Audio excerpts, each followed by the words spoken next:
This program features live coverage of an African safari and may include animal kills and carcasses. Viewer discretion is advised.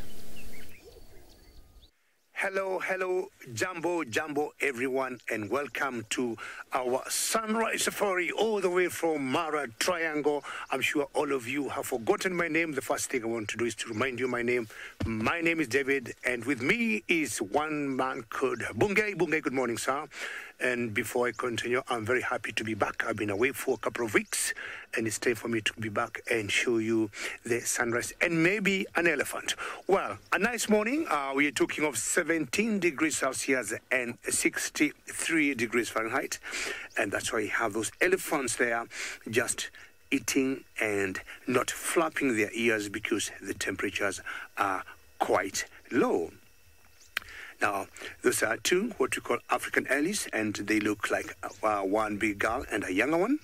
And in the background, you have seen the sun trying to push up, which definitely shows that is our eastern horizon.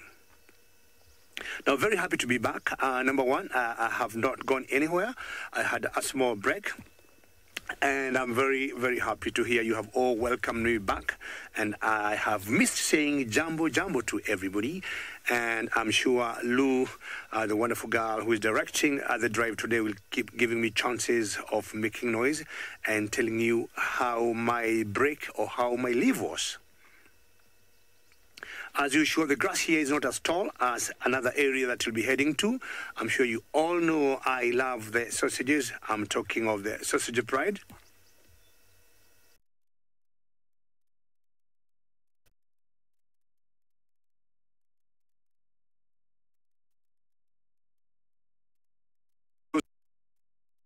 One place I'll be more.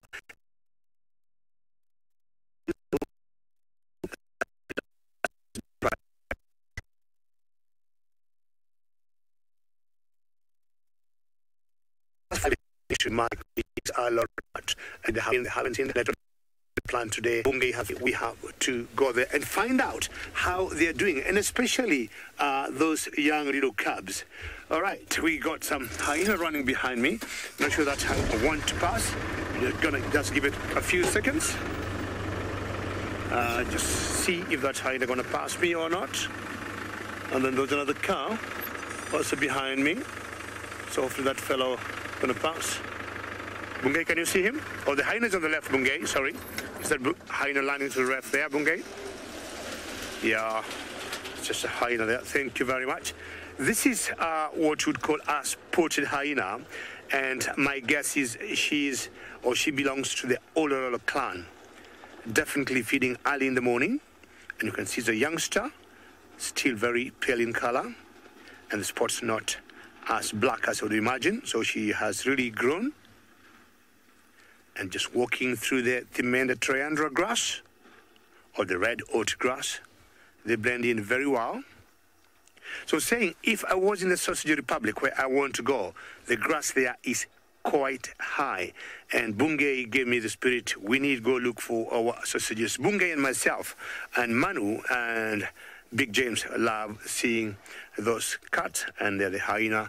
Either she wants to cross the road, and not far from where she's heading to the small little den, but it's not as big as the Waffles den. Good morning, hyena. Are you looking at the sunrise rather? So the direction she's looking at is where we saw those two elephants, and also the eastern horizon where we hope the sun will be coming out. Most animals ideally will always choose to walk on clear paths. That's why she's on the road. Not sure for how long she'll be there, but I think I better keep moving so that we can head to the sausages. Right, Bungay? All right.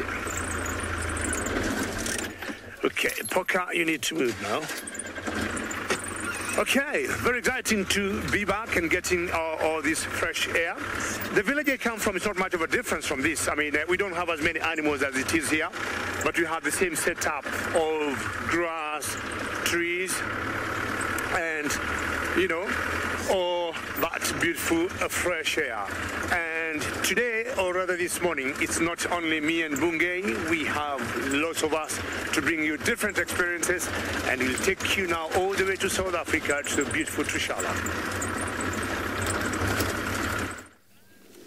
Yes, it is me too. Good morning, everybody, and welcome to the Sunrise Safari. I am Trishala, and we have Craig on the back with me.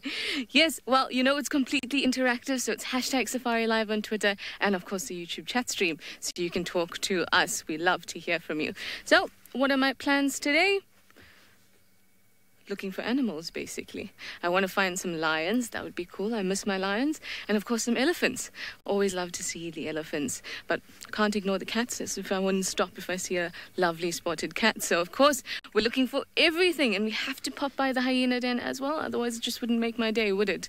Now, remember, we are coming to you from Djuma in South Africa, private game reserve in the Greater Kruger National Park.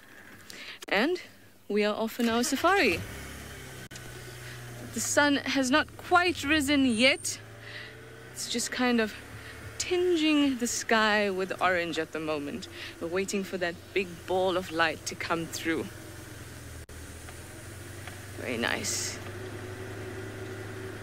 At least it's a bit warmer. Let's go down this way.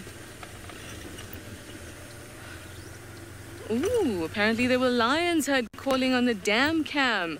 I think I will definitely check that out, especially since I would really like to see the lions. Thank you for that, guys. I think I will head over there first. Via this section.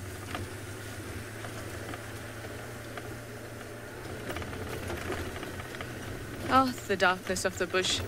I love this period of time, usually, you know, when it gets dark, or when it's from dark and then the sun rises, and it's not quite risen, but the light just seems to get so much better.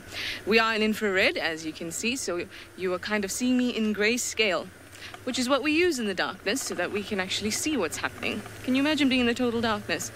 Yesterday when I had those elephants and I had to put all my lights off because I had a roadblock, I thought, how on earth do they do this? Very nice. Love to drive through the bush. Okay, let's go find those lions. In the meantime, let me send you over to Patrick, who is still searching. That's what I heard.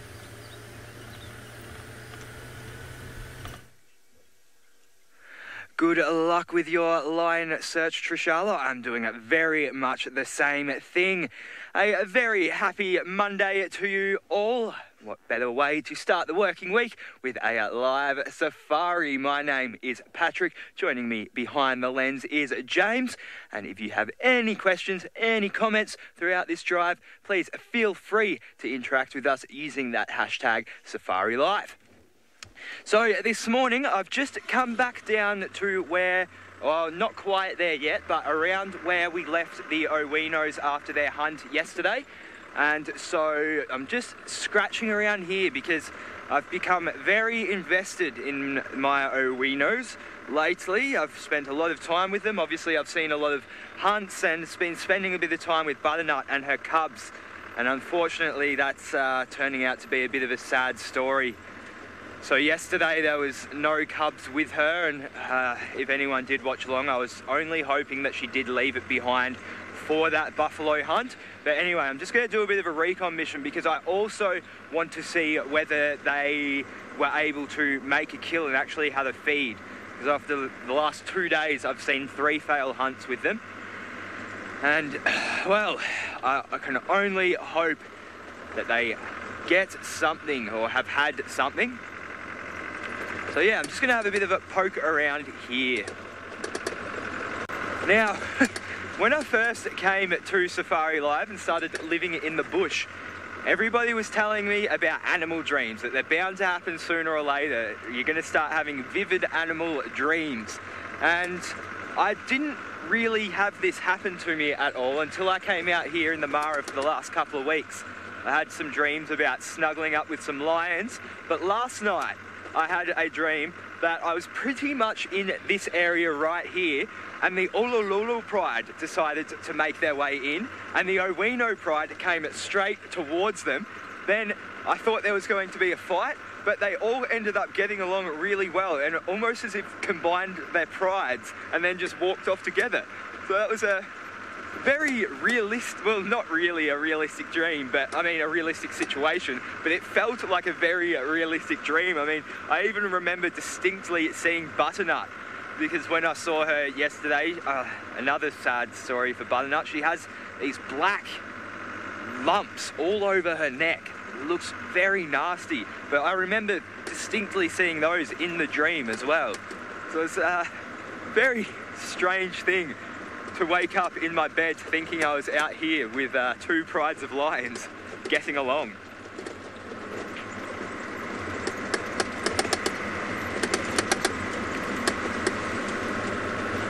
So I'm hoping to back up all of yesterday's luck as well. With that awesome cheetah, jackal, hyena carcass situation that unfolded last night. That was just, whew, that was a sighting of a lifetime, that one. So much happening. It was action-packed. And of course, the start of the drive had that buffalo hunt with the Owinos. Unfortunately, didn't play out. Just bear with me 2 seconds. See, I think I might have seen them. Nope, it is 3 termite mounds. Termite mounds can look very lion-like out here, and so can branches as well. There's many times, especially once we start really looking for lions, all of a sudden everything starts to look like a lion. Anyway, if I can't catch up with the Owinos this morning, I think I might perhaps either head to the river or maybe head back down towards the west and see if I can pick back up on Busara, back down in that area. And there's also black rhinos that have been spotted in that area as well recently. So I might just have a little scratch, a little sniff around there as well and see if anything does pop up. But first things first, let's see if we can track down the Owinos.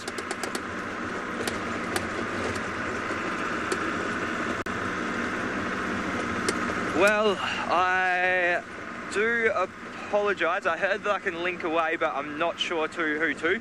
I'm in a bad comms area, but let's go see who it is.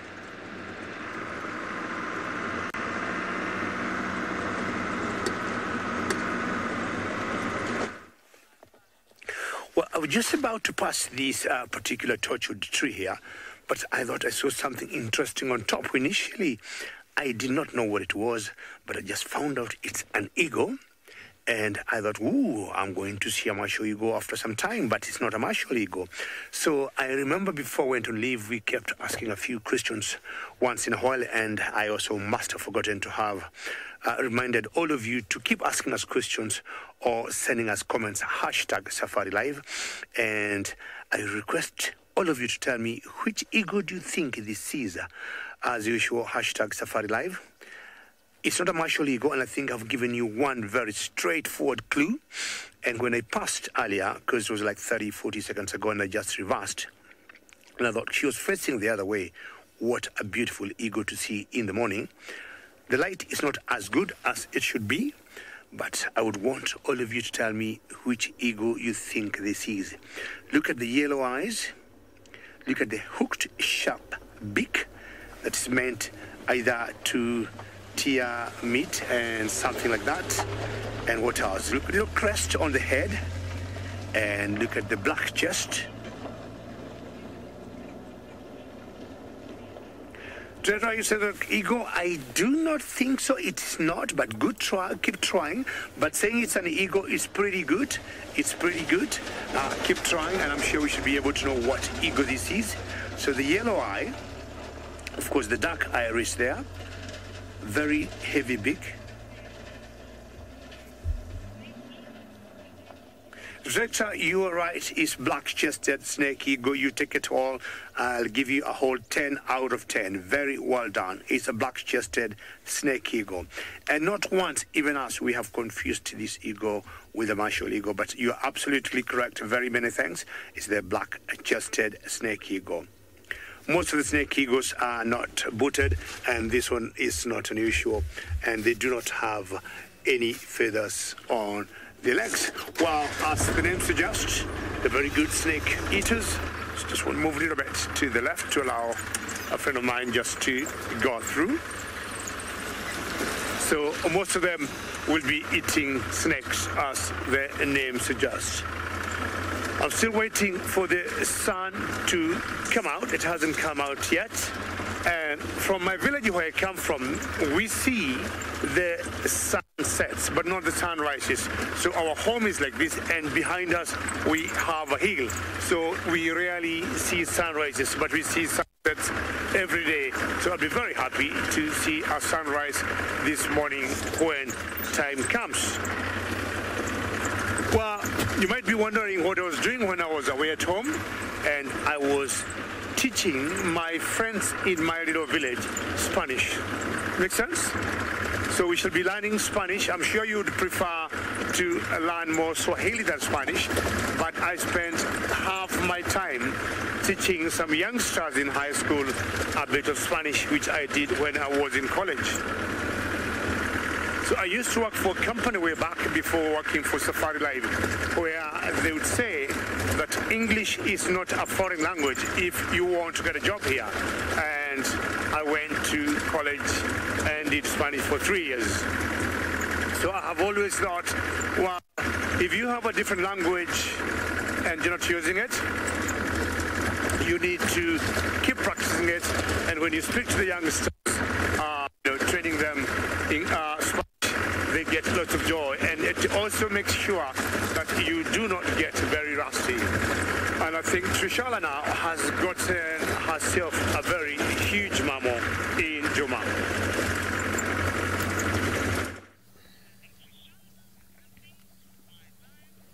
Yes, I do. I am using my language skills, my elephant language skills, to draw them all in here.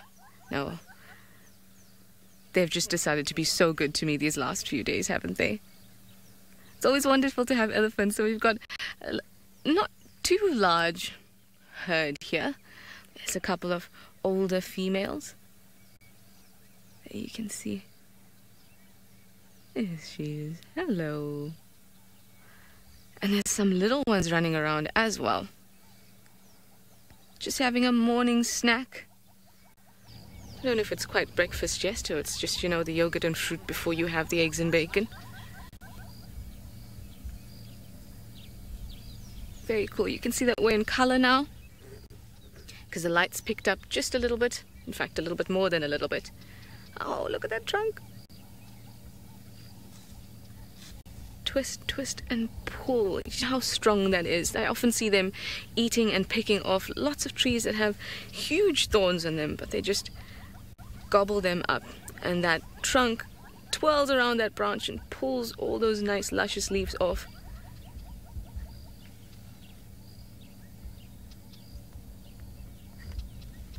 And look how well hidden they can be. We often think of like the khaki and green as the best colors to camouflage yourself in the bush, but I reckon gray is also a good color. Oh, there's one really close to us here behind this bush, but you can just sort of see his backside at this point. Make-up girl, you say the Illies have been very fun lately. They certainly have. They have been so entertaining to us. And I'm sure that'll continue. I can feel it. Maybe there'll be more falling down, slipping down damn wall. Ellies, that'll entertain us. There's that long tail. I bet that tail's almost as big as I am. There's this wiry, coarse hairs at the bottom. You'll constantly see them wagging it back and forth, trying to get all those parasites and flies away from their bottom. Hello.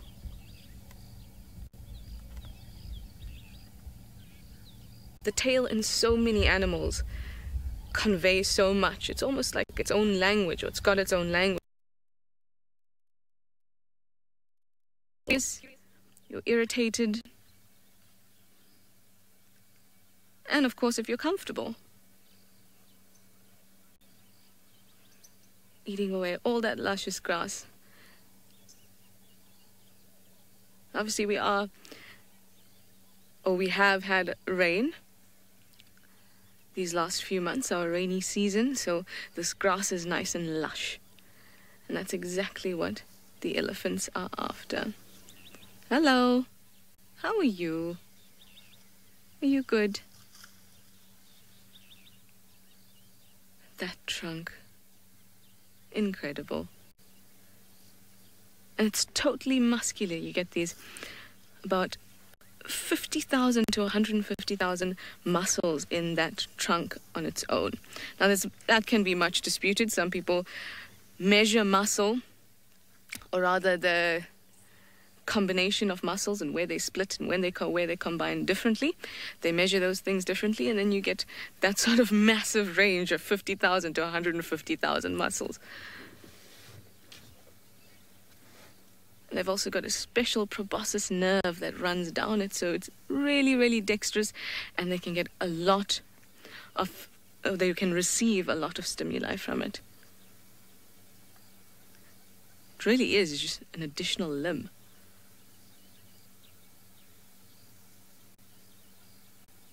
So sweet. Nothing like starting the morning off with some Ellies.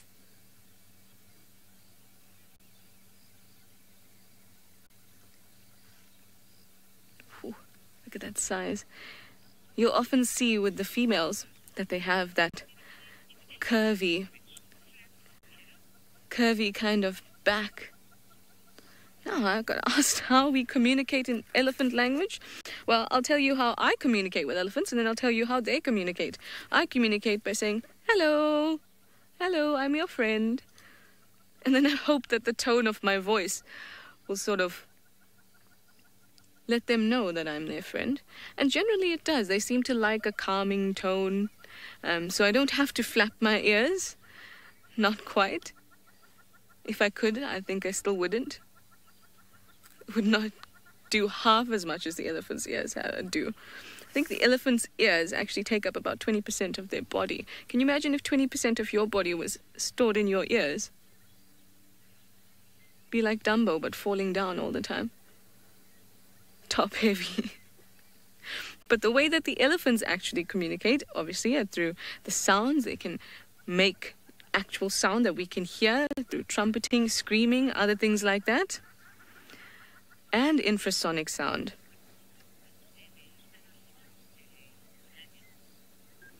Daniel, you'd like to know what the difference is between this elephant and a forest elephant. Well, I've actually never seen a forest elephant. I know we get them down in the Knysna area, which is along the coast of South Africa.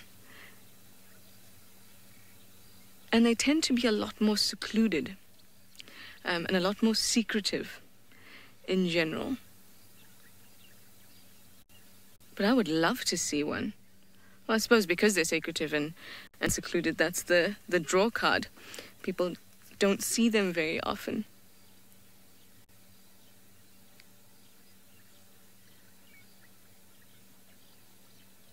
How cute is that? Little family scene. Now, I'm sure I saw a few others.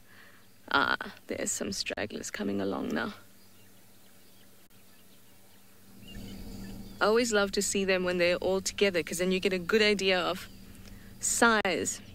And it's always nice when you see a baby in comparison to mum, because then you can kind of get a good determination of the age. When they're about 1 year old, they can still fit under mum, underneath her tummy. Oh, look at all those butts as they walk by. Very cute. Anyway, I'm going to, like I said, go over to the dam cam area there and see if we found any lions. And if we do, you will come back to me very quickly. In the meantime, let's go over to Jamie in Bushwalk.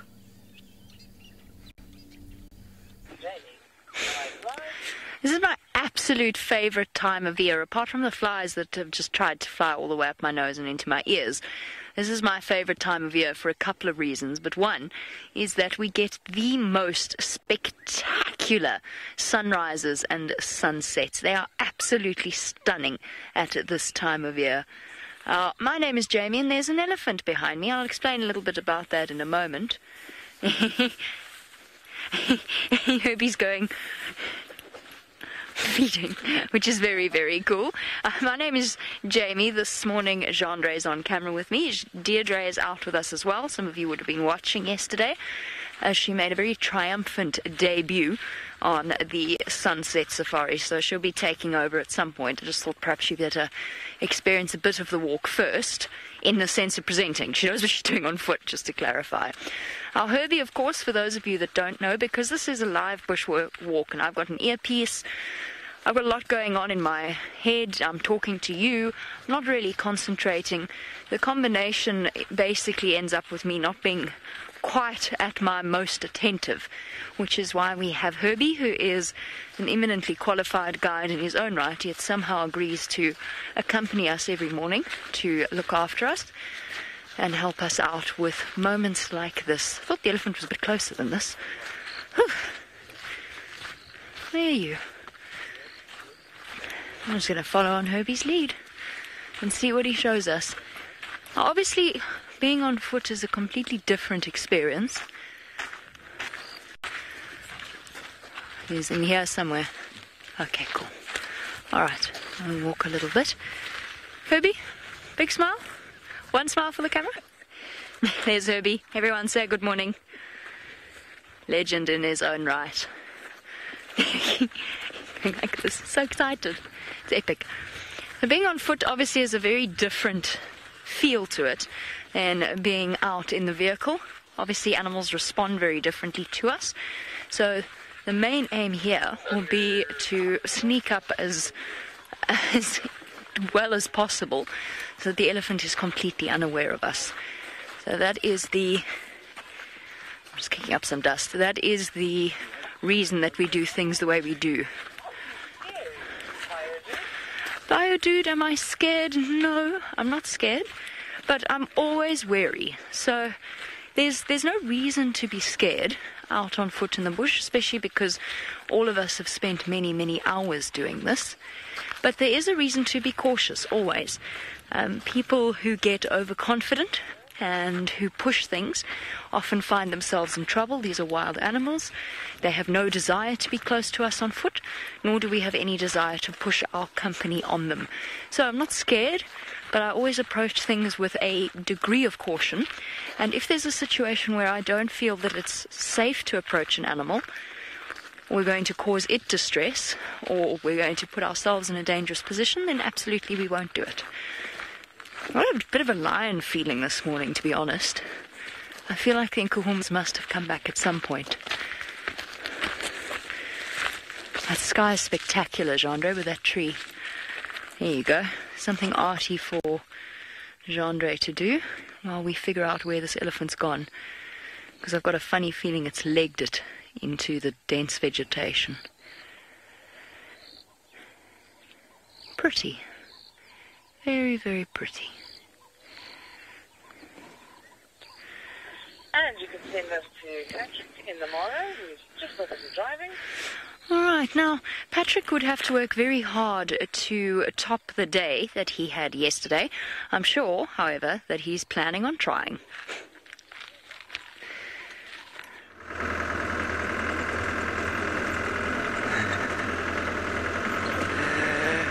Yes, very hard indeed.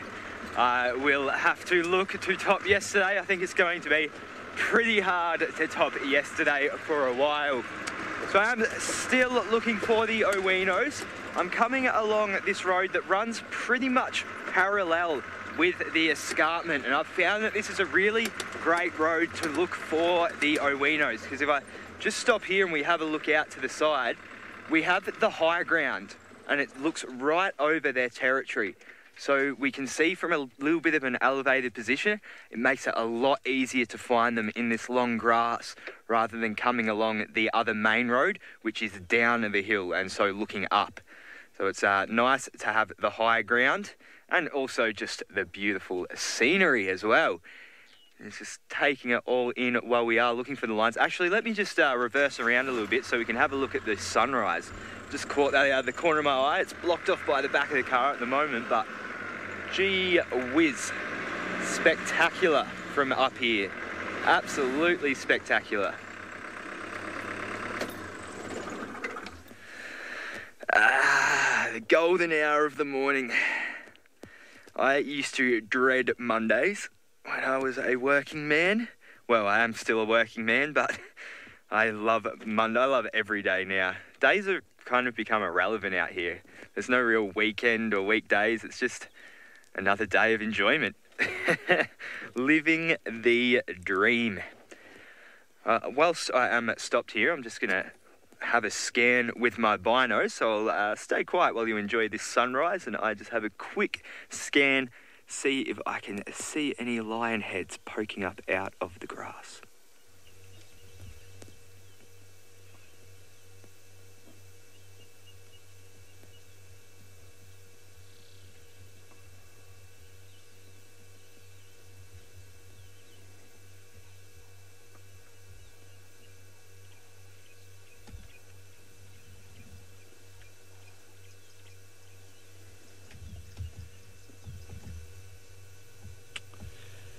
Just a big elephant so far. It's a bit far away. Can we see that one? Yeah, just in front of us there. It's way off in the distance, but that's all I can really see from up here. I can only assume that that is a lone bull. Grazing away peacefully in the morning mist. Very cool.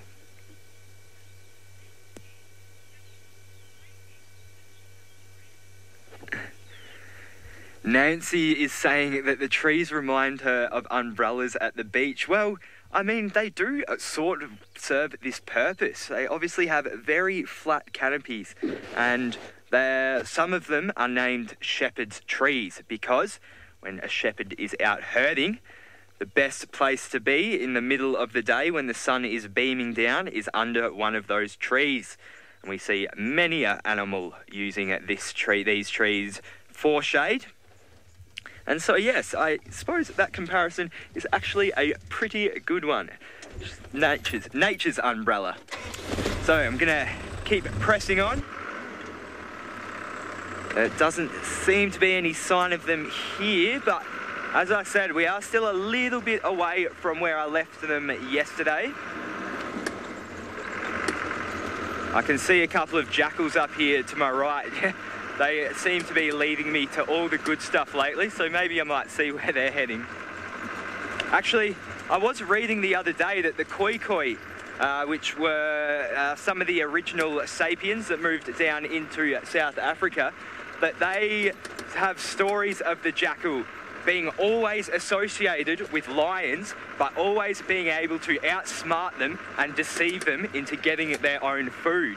So it's not something that we only observe, it's something that's been observed for thousands of years between the jackals and the lions. Here they are.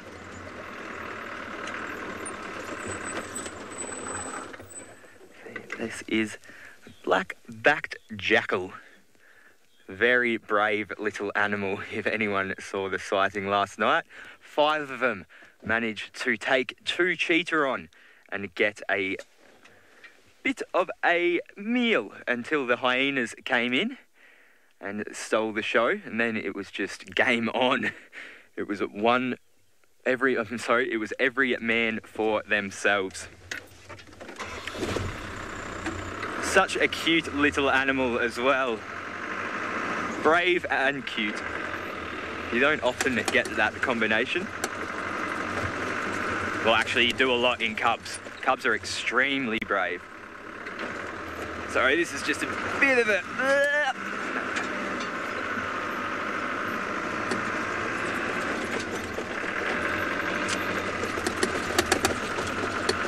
So I'm wondering if Butternut has split back off from the Owinos. Puma wants to know, what animals do we see at camp that we don't see in the actual triangle itself? I don't think there's any. I I mean, we get zebras up there, we get giraffe, we had Busara, not in camp, but up the escarpment the other day. Wait, I think I see a male lion. Hold up 1 second, but yeah, there's nothing really... Yes, it is, it's a male lion. So, I'll go down and have a look, see if I can see who this one is.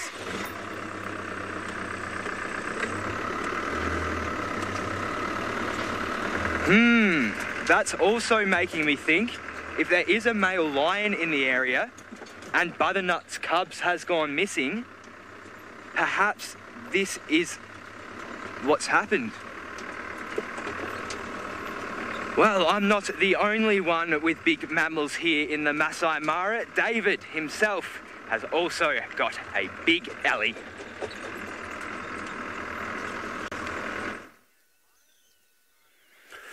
Very good, Patrick, and I'm sure we all know yesterday Patrick had a very successful day with lions and cheetahs and hyenas and jackals. Not sure because yesterday was Patrick's day, but well, I got one tasked ellie here, and not sure what might have happened to one. It's not unusual. Many times we see ellies with one tusk. There are times you have seen ellies with missing both tusks, and she just opened her ears, not sure what she's listening to. But now just look at this beauty of the plains in the Mara and being dotted by the elephants. And this is one thing that I miss when I am away or when I go home. I just miss seeing this kind of view. Just look at that.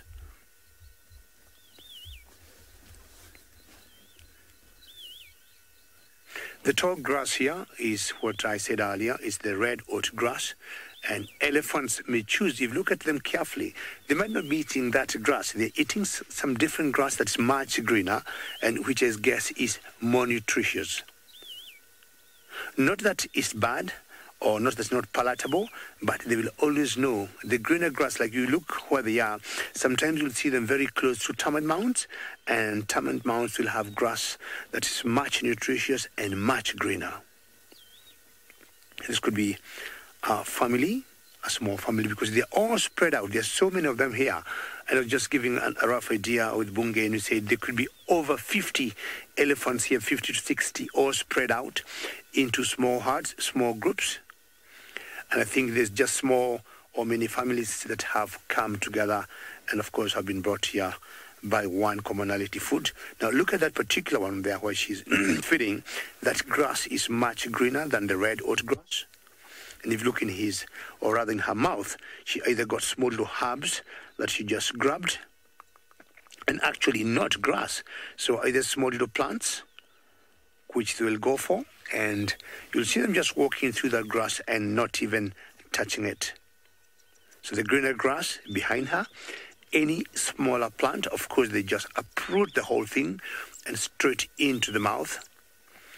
But knowing how inefficient elephants are in their digestion, chances are, as much as we might think, they do a lot of damage by uprooting the whole plant and swallowing it or digesting it or, feeding on it, will get seeds still coming out and germinate once they drop them. Now, this area, we're looking at another 3 months, maybe. We're in March now, and we're looking at maybe June, July, when we shall be having the wildebeest coming here. And all these tall grass you'll see here, they'll just come and just lawn mow it, and they'll be left, or will be left about 1 inch or 2 inches of grass. Well, my plans still remain the same. The Sausage Republic, and at least Trishala had an elephant. We have had quite a good number there. So why don't we keep going? And it's a very good hour for those cats to be cut. So just hoping they'll be out in the grass.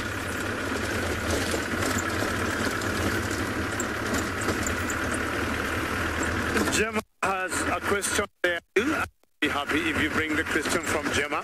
Not sure she's talking about the grass. I'll be happy to get that question again, Lou. As you keep heading to the Sausage Republic.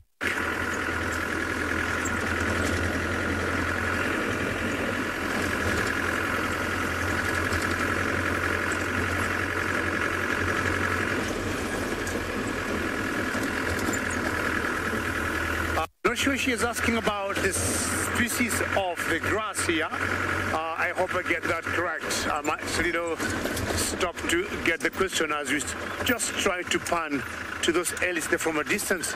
You see, there is something to the... All right, you're asking whether the zebras and the wildebeest eat the same grass. My apologies, Gemma there. And Gemma, how are you? Yes, it's an eland. The zebras and the wildebeest will, yes, eat the same grass and also not eat the same grass. You look at carefully, Gemma, the zebras will eat the very tall grass and they don't choose a lot because zebras are bulk eaters. But when we look at the wildebeest, Gemma, they tend to eat the very short grass that is very green. So good question there about zebras and wildebeest in terms of what they eat. Now, what you see there, that's the red oat grass, Gemma, and that is loved by the wildebeest. Thank you, Bungay, for showing me that. And as much as possible, the wildebeest, or rather the zebras, will avoid that grass. Now, once the wildebeest come in, and either they tramp on this grass or just eat it, what is left is the short grass, that's little green that you see there. And that's what the wildebeest, or rather the wildebeest, yes, will be going for. But they do not eat exactly the same grass, but they will choose to eat the very tall one. Well, I think Patrick is winning and he has gotten himself a big male cat.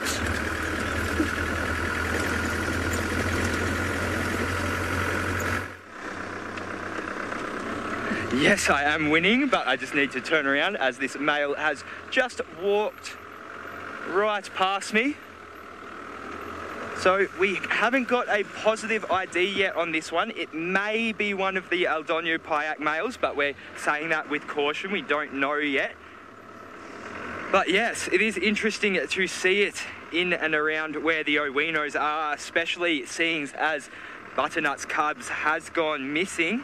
We do know that male lions will commit infanticide, which is the killing of cubs, if they are not their own, because they want to force the females back into estrus so they can then mate and pass on their own genetics, their superior genetics. Well, if they seem to think that way. And now it's decided to go down in the grass, so I'm just going to move around so we can get a better look here. Hopefully get a look at its face. If anyone does want to help out with the ID, please use the hashtag SafariLive or the YouTube chat stream. But considering where we are, yeah, maybe one of the Aldonio Pyacs.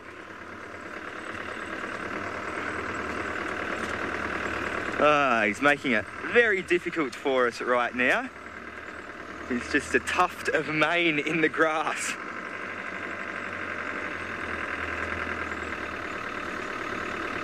Oh, wow. All right, we can just see his face through here.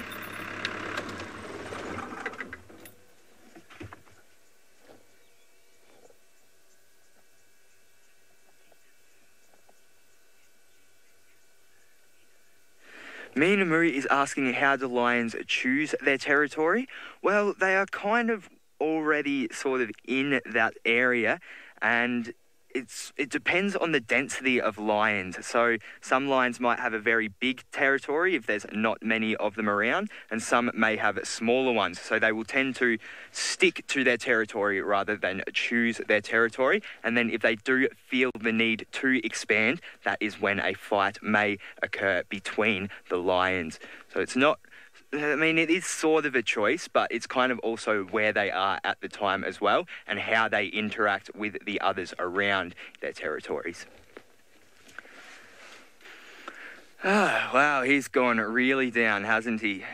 Cannot even see him anymore. Let me try and move around and just see if I can get a good angle here.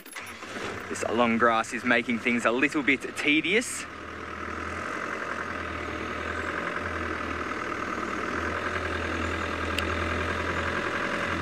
Where are you, boy? Oh, there you are. Okay.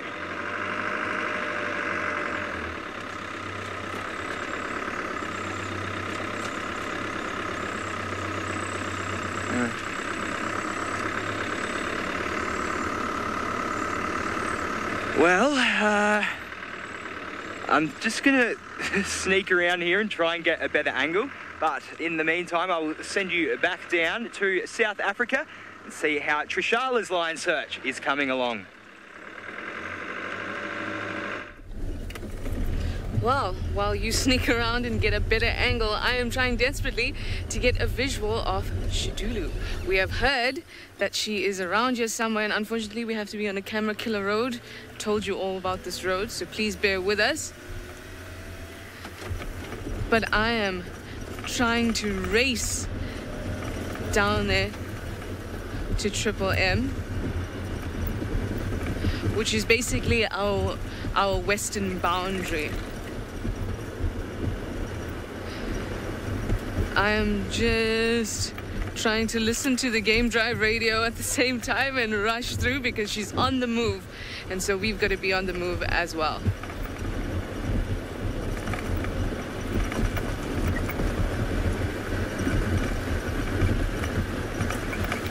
Now let's see. Apparently she is on a termite mound not far from here.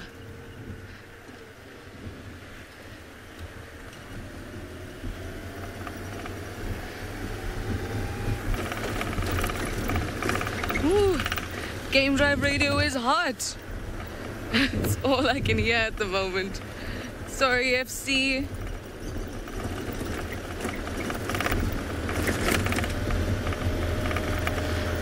So we went down to the dam, to the area where we thought the lions would be calling from.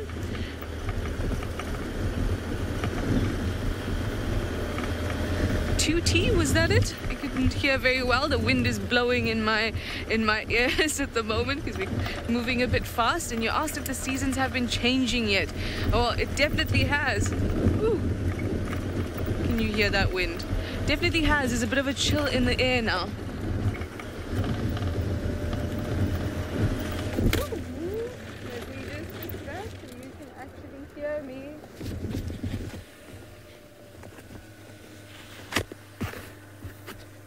There we go.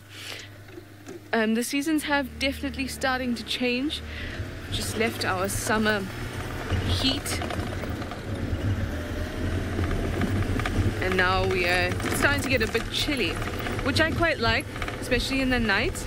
But of course, the heat is the best.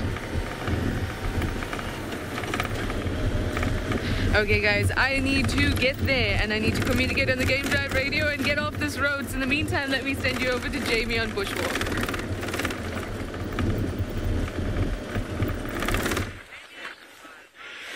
Go Trishala, go! Keep running or driving as quickly as possible. Fortunately, Trishala doesn't have to run to the Shidulu sighting. I hope she makes it in time. And we're just strolling along. Herbie heard a lion. Now, I said I had a lion kind of feeling this morning. Herbie heard a lion. I heard a lion that way. We can't walk through here because of the signal, so we have to go around and see whether or not we catch up with them. But now, as we're walking along, we can actually hear elephants trumpeting as well. And that, of course, there's a possibility that they are chasing him. But because I don't really want to do too much in the way of racing while we're live, I'm just kind of walking through the grass to see if we can find something little.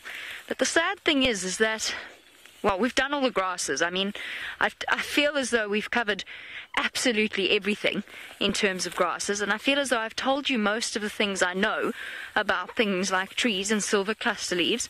So I'm really looking for some nice insect life, and it's just quite sad how little there is around. I know we get some. We're definitely finding some, but we're not finding nearly as many as we used to. Walk 3 years ago was just a plethora of content. Now, Deirdre has spotted something. Let me go have a look and see.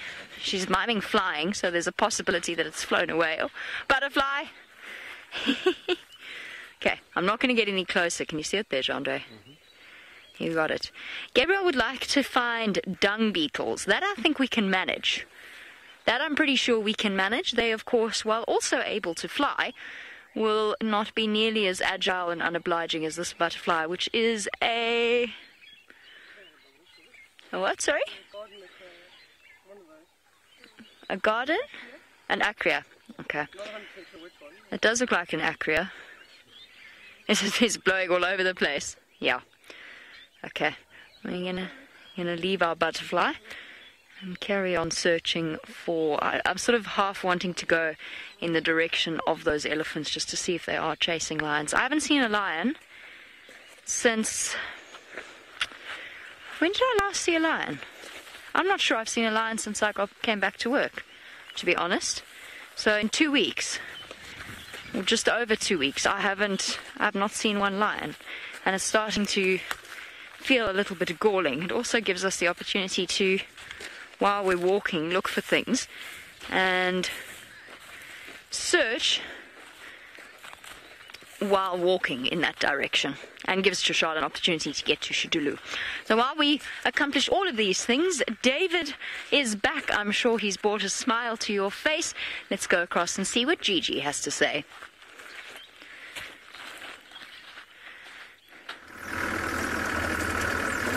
Well, something makes the whole difference is keep looking until you are lucky, just like Patrick with the male lion now.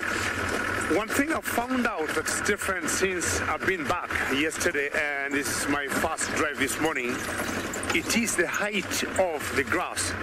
I remember during my last few drives before I went home for my break, one of the days I came out of the car, just tried to help maybe the viewers understand how tall the grass was. And I came out of the car and the grass was about my shoulder height. I'm about 5 feet, a few inches, but I want to say now, most of the grass here could be going to 6 feet, which will be quite interesting to know what will happen once the wildebeest come in. I just saw some trucks going into the left. They are not sure where they're going, and I cannot see anything. Well, I am already in the Sausage Republic, and this is the area where normally we'll always pan our cameras with Bungay and chance what we do or what we could be lucky to see. There's some trucks going that direction there, and not anything that I see. Won't find out if there could be some cuts, but anywhere from here is where we see the sausages. So we'll always pan using our far lookers, binoculars, and Bungay using his powerful camera to see any movement. Now the biggest challenge is the height of the grass, as I just said, but the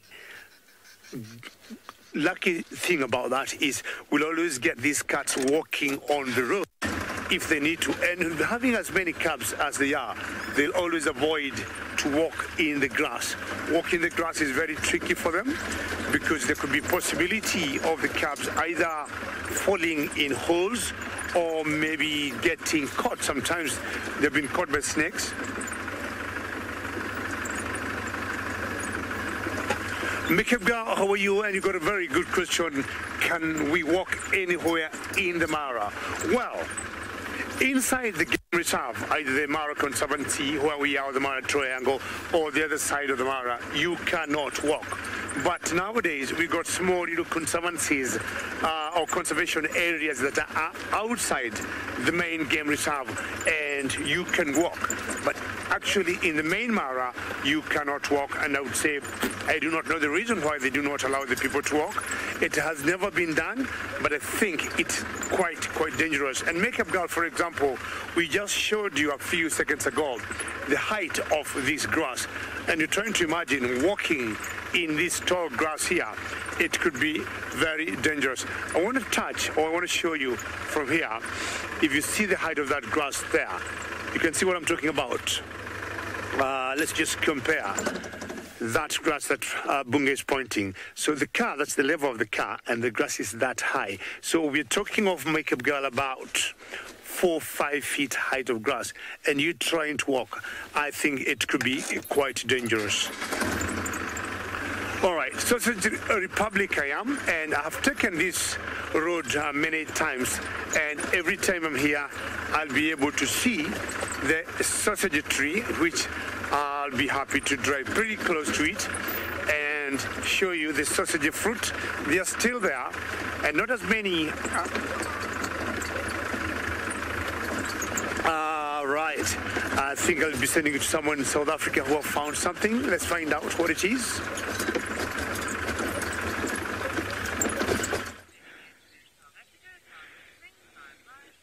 All the way across here in South Africa, we have indeed found something. And it's actually probably one of the last of the seasons. So at this point, of course, all of the animals are prepping for the beginning of the long dry season ahead. And it is going to be a long dry season. I mentioned the fact that insect life is just not what it used to be. This is also a nice example of what happens when you stop, you sit down, and you look around at the smaller things. That's why we go out on, well, one of the reasons that we go out on foot every single morning if we can. So this caterpillar has got to do some seriously furious eating so that it is ready to metamorphosize before the beginning of the dry season. It might actually not, come to think of it. It might actually stay in a probably cocoon. I'm not sure which caterpillar this is. I'm not sure if it's a moth or a butterfly. But what's fascinating about it, of course, and the most noticeable aspect is that from its face, it actually kind of looks like a small furry dog. It's got hair all the way around. It's actually really cute in its own way. It's now nibbling on the edge of the leaf. It's really, really sweet. It's got the cutest little face. Look at it. That's adorable. See, look, it's even showing off for you now. Now, of course, caterpillars are slow-moving, they're nice and nutritious, and that obviously makes them a suitable target for pretty much anything out here that might encounter them, particularly bird species. And, of course, the other problem with bird species is they've got phenomenal eyesight. So caterpillars have different ways of ensuring that they don't make an easy meal, but there's another aspect to them as well that we don't always consider. So obviously the hairs, if we were to brush those hairs up against a sensitive patch of our skin, and certainly if we were to put it in our mouth, we would find ourselves very itchy and with an unpleasant feeling. And Brent seems to be quite a hairy caterpillar magnet.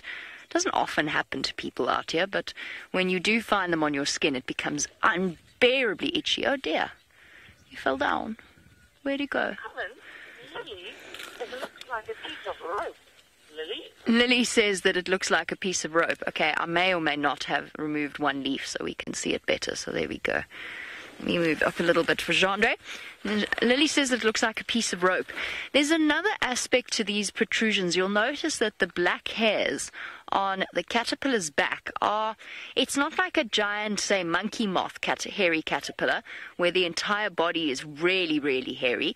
It's got these little spikes sticking out of its back, and that's not threatening as in, look, I'm spiky at all. What that actually is the caterpillar's way of avoiding being parasitized or trying to avoid being parasitized by certain species of wasps. So what the wasps will do is they'll find their host, and they will basically the same process as a sting. They'll inject their eggs into the body of the caterpillar, and the caterpillar will stay alive for this whole process. It'll then be parasitized, and oh, it's nibbling. It's so sweet. I love watching the way its little mouth works. So basically what will happen from there is that the larvae will start to eat the caterpillar alive, which is a truly unpleasant thought. But caterpillars that have been parasitized by wasps often have little protrusions sticking up out of their skin. So like the dice moth caterpillar, this could actually be a way of fooling a wasp species into thinking that this caterpillar has already been parasitized and therefore shouldn't be parasitized again. There'd be no point because there'd be too much competition in one host species. And apparently what's amazing about these wasps is that they actually know what sort of level of food or how much food their babies are going to need from a host, and they choose their host very, very carefully to look for something that is the right size, that will be able to support the number of larvae that they place into the body of the caterpillar. And they can also change the amount of eggs that they lay depending on the size of the body of the host. So essentially what they're doing is they are like parents who have decided whether or not to have 1 child or 3 children based on whether or not they think they're going to have sufficient college funds by the end of it. Because it's critical to the development of the larvae that the host species doesn't die before they've eaten enough to actually grow.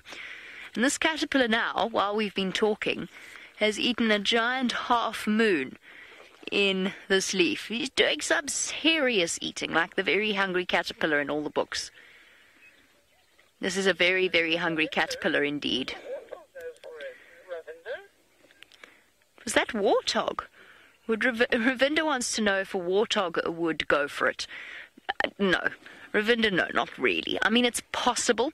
Yeah, I think one of the great myths... Oh, a hornbill. Yes, that makes more sense. I was going to say, listen, you've learned some bad lessons from the Lion King about warthog, but I know that Ravinda knows better than that. Yes, a hornbill will go for a hairy caterpillar. Actually, most bird species will, which is why there have to be different explanations for the hairiness of certain caterpillars, because orioles, hornbills, even kingfishers, the insect-catching kingfishers will go for a caterpillar like this. Speaking of which, I don't know if any of you saw, different subject entirely, I don't know if any of you saw the video of the little button quail chicks. I mean, they were about this big. Tiny little things running on the road from just south of us, our neighbours, far neighbours, in Sabi. The button quail chicks are running along the road and they're adorable, and you're just imagining the guests going, this is incredible, never seen anything like this, and all of a sudden a kingfisher swoops in and grabs one and flies away with it. That just goes to show what fearsome hunters those birds truly are. I mean, compared to a button quail chick, a hairy caterpillar really isn't all that difficult, doesn't present too much of a challenge. Speaking of challenges, of course, something else to show you just quickly. A massive scorpion hole, which is very clear, very distinct shape, flattened of a scorpion. Right, off you pop across to the Masai Mara. Let's see what Patrick's up to over there.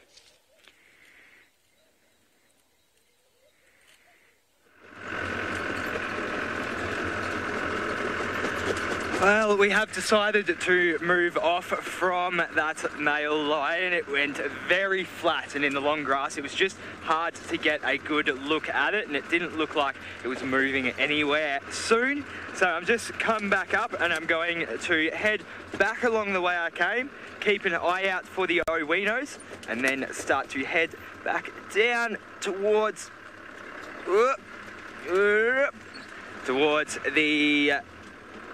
west. So we do think that it was one of the Aldonio Pyac males. Still not 100% certain, but it seems the most likely given where we are and its appearance. And the last time I did see this one, the darker maned Aldonio Pyac male, it was in Sausage Tree territory. Actually, it was with... Ooh, there's lion tracks on this road. With the sausages themselves, actually. They were all resting together near a carcass, and it did seem to be moving down from Sausage Tree Way as well. It kind of moved in towards the west. So, yes, still not 100% sure, but still not sure what its motives are down here. I really, really hope, though, it wasn't butternut's cubs. Anyway, cool to see a male lion. When I first saw it, I didn't even think it was a lion, because I've been around the Owino Pride lately. It's just been just lionesses, and the male lion is young as well, so they're all quite small. So when I first saw that male lion, it was huge, and I didn't even think it was a lion to start with, because, as I said, I've been so used to being around the lionesses and young males.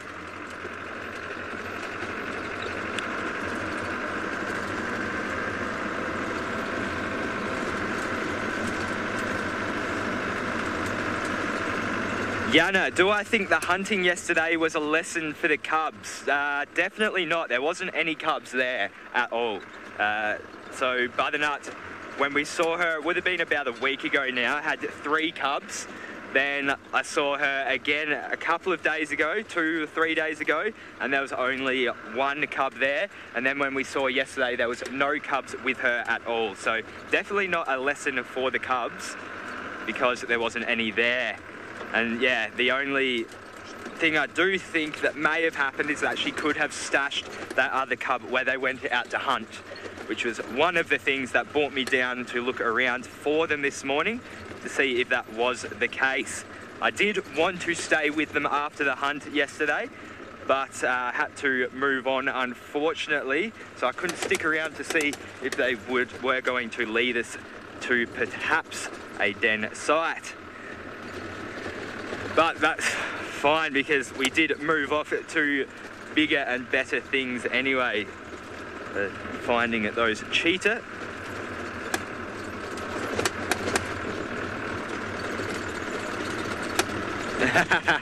Ali Fantastic wants to know how the drive was back to camp yesterday after that sighting. Actually, it was... I think I must have had some sort of animal magnet with me yesterday. Even on the drive back, we saw heaps of jackals, hyenas. We saw about 5 or 6 hippos in separate areas. A white-tailed mongoose. We got roadblocked by elephants. Then we got roadblocked by giraffe. So there was just animals everywhere last night, and they all seemed to want to come close. If anyone was watching yesterday, you would have seen that jackal that just wanted to just stay in front of the car. And then there was also some rabbits that did the same thing. Even I was turning my lights off and just driving very slowly behind the rabbit, but it just didn't want to go off the road. So there was that electricity in the air after that sighting, and then all of the animals. It was just a absolutely ripper night. It was great. I went to sleep a very, very happy boy and even dreamt of lions.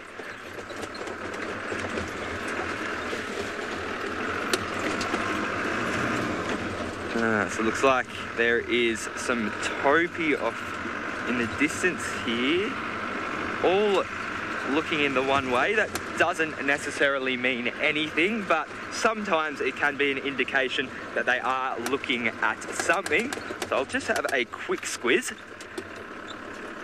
just to be sure. Bear with me. So they're just over to the right here.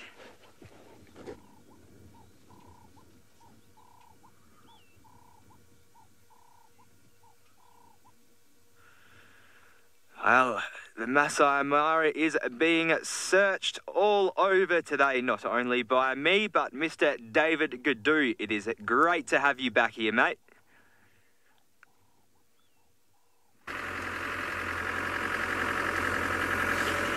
In the Mara in general, you'll never go wrong. You'll never go wrong. And as Patrick just said, yesterday was a very special day for him. Because when I got to the camp, I had some few minutes just to watch the drive and remind myself of what I'll be doing this morning. And I thought he was just winning. And, it was a great day for him. I have done what I would call 1/4 of the Sausage Republic in terms of looking for these cats. I haven't seen any, and now what I want to do is to start looking for buffaloes. There's some buffaloes quite at a distance. Can you see them there? Is that what you're pointing at, Bungay? Yeah, I don't know how far your camera can go, but the buffaloes way, let me just give you a better angle. How is that? The buffaloes way up in the background there. And at times when we don't see these cats, what we normally do is to look for the buffaloes, because basically that's what they'll be feeding on before the wildebeest come. But if you look in the background there, those are buffaloes, and I'm not sure the other one is a kind of a grader machine there that they used to fix the road, the yellow machinery there. But you can see some buffaloes and white egrets, white birds, what we call cattle egrets, flying just near them. And when the lions go missing, will try and get close to these buffaloes. Look at their behavior. All chance the sausage girls trying to sneak on a buffalo or something. If not, then we look on top of trees to see whether we might get any vultures. And that's the only way now we need to do, because the grass is quite tall, as I said earlier. So we're going to be driving towards those buffaloes and see what we see. Otherwise, the other opportunity we might depend on is just seeing them walking in the middle of the road. That happens a lot because they also don't want to walk, in the tall grass, one, but also the grass is very wet, and we know cats and also lions don't like the wetness of the grass, so they'll avoid the grass and just stick to the road, straight road like this. And we know most of the watering points in this particular area, or this sausage republic, will also be doing that, because most of them have easy access to get to them. So should they have made a kill, they might be going for a drink.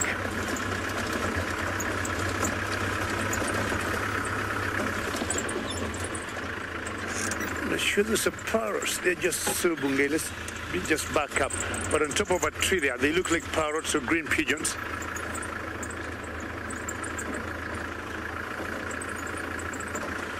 Ravinda, have you ever gotten stuck in the Mara? I would say, Ravinda, so far so good.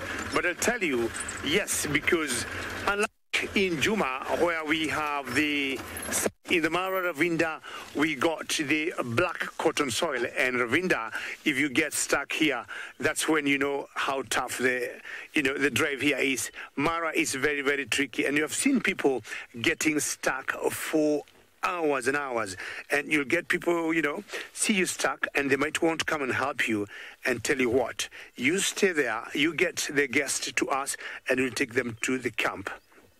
So Ravinda Mara is very tricky, and I'm sure I was talking to Lauren last night, and either she told me she and Patrick also got stuck here sometimes back. So we got some birds there, and I'll also be sending another quiz. Tell me what birds you think those ones are. Hashtag SafariLive on Twitter. They all look beautiful birds, and I'm sure they're just sunning themselves. What birds do you think those ones are? Hashtag SafariLive on Twitter.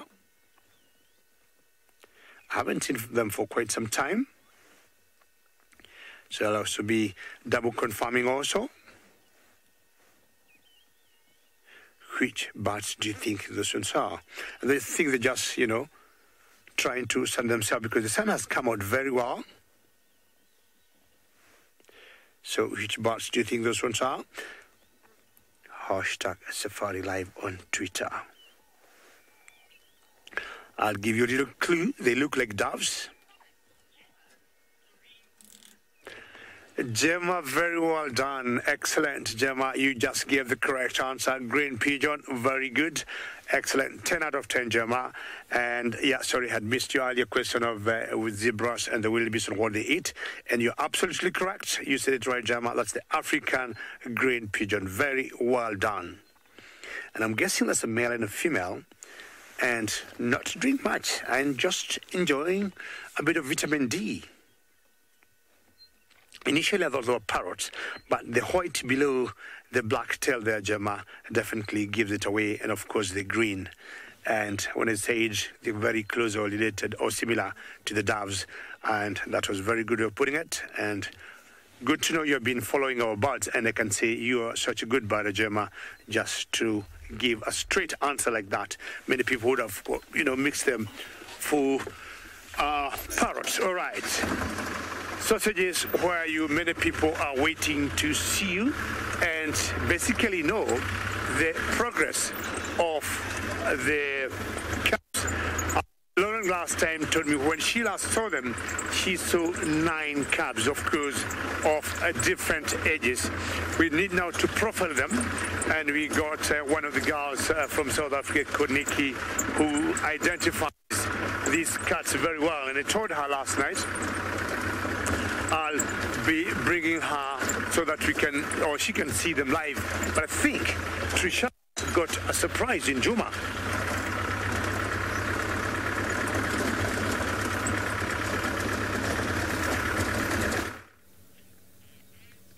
I do have a surprise. What could it be? Dun dun dun! It's a leopard! And it is in fact Shudulu. How sweet is this? So she is by herself at the moment, and I'm hoping that maybe she'll be joined by her cubs. And that would be super, super cool. Look at her perched on the top of that termite mound. Living up to her name, of course. We know that Shudulu means termite mound. Hey, you gorgeous girl. Look at that poser.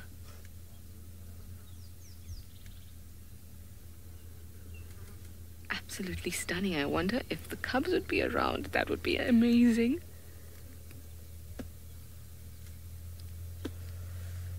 And if you hear snapping going past, it's because we have other vehicles in our sighting with us, and they are of course taking lots of photos. Nobody wants to miss out on this awesome sighting. Oh, look at that. Look at that. Beautiful. So we know Shudulu has cubs, so she might call for them. We've heard her call before. I was lucky enough to see at least one hukudulu. We think that they're sired by hukumuri, so we combine them. It's a hukudulu. So one of the hukudulus, I know the other one is around, but I've only seen the one.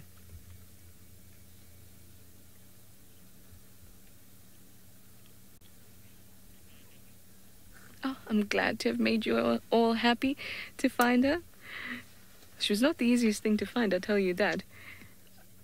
When I heard that she was perched on top of a termite mound, I thought, oh, that would be pretty easy to see from the road, but no, absolutely not. The grass is really thick, the bush is very thick. She was difficult to find, but we did eventually.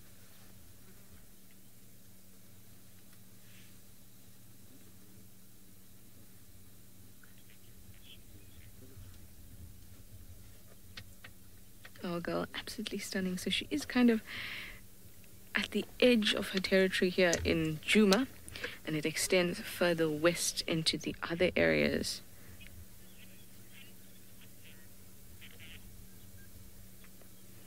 Laval, you'd like to know if this is Shudulu's first litter. As far as I know, it is Shudulu's first litter. And we, like I said, suspect that they've been sired by Hukumuri, where her territory lies within his. So it is her first. Hopefully it'll be a successful one. Just a bit of background on Shudulu. Of course, you know that's her name, and it means termite mound, and she was born in the spring of 2014. Now, spring for us, September, October, November. And she was kind of September, October. That's when she was born in 2014. Oh. She's about going on 5 years old this year. And she's a 5'4" female. I find it quite difficult to see with her. It's like with Hukumuri or with Hosana, they were 3'3", and they were really easy to identify because they were nicely spaced spots. But I find with her, I mean, apart from being in her area or her territory, which is a dead giveaway, but also she has kind of an upward-facing arrow on her forehead, if that makes sense. When she turns to us, I can hopefully be able to show you what I mean.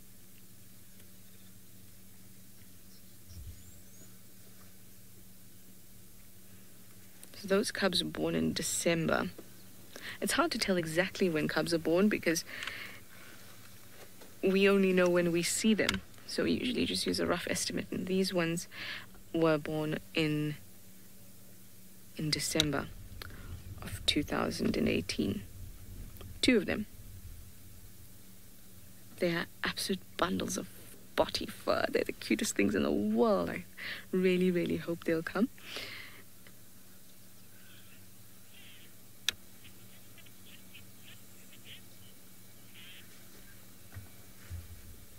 Do animals just get used to the vehicles?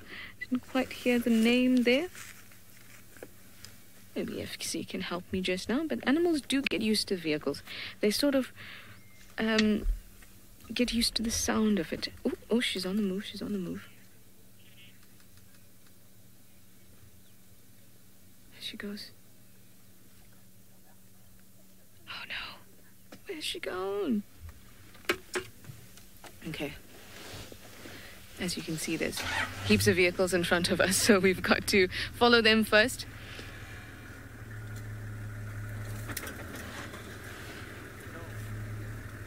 Just having a look at exactly what they're doing. All right, let's hit the road.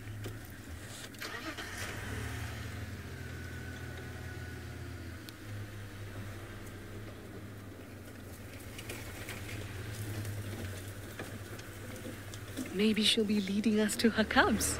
That would be cool, hey?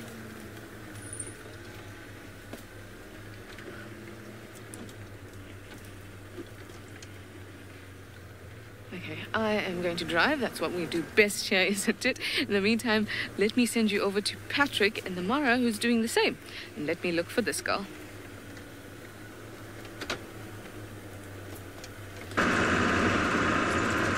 Well, still just kind of making my way back to the main road that we use to pretty much channel us most places here in the Mara. So just making my way back there, and as I said, just keeping my eyes out for the Owinos on the way. But I am loosening up the search a little bit as I have already been down this way. Having said that, it never hurts to double check. For that, yeah, I also was keeping my eye on that male as I was leaving the area as well, and it wasn't moving at all. So very flat cat this morning. And I mean, the sun is starting to poke through, but it was a pretty cold one this morning actually. About 16 degrees Celsius or 63 Fahrenheit. So I'm sure there's many people who are commenting along right now saying, that's not cold, we have it this cold down here, but it's cold for me, especially when we're driving in the wind as well. It's a bit breezy this morning. We haven't had that heavy rain that we have been seeing the last couple of weeks. It's kind of subsided over the last week or so. I keep seeing a few line footprints along this track here every now and again, but they look quite old, so I don't think it's really anything to go off. Tracking here in the Mara is definitely utilised a lot less than it is in Juma. I think I've only really tried to track something once. That was there was lion prints all over this river after a rain, and so they were looking pretty fresh. But still, it was quite tricky then as well, just because of all this long grass and kind of the open space. It's yeah, it's definitely not something we do as much as we do down in Juma. Obviously, Juma's got a lot of the sand as well, which sometimes can leave nice footprints behind. It's definitely something I enjoy though, tracking. It is one of the aspects I miss about Juma. I miss a few aspects of Juma, especially our leopards. I've heard rumours actually of Hosanna starting to dwell back around Juma, but then, as I said, they are rumours. I'm not 100% certain, but wouldn't that be cool to have the little chief back in our sight? It would be unreal. Oh, what's this? It's just a old buffalo skull, nothing to shake a stick at there.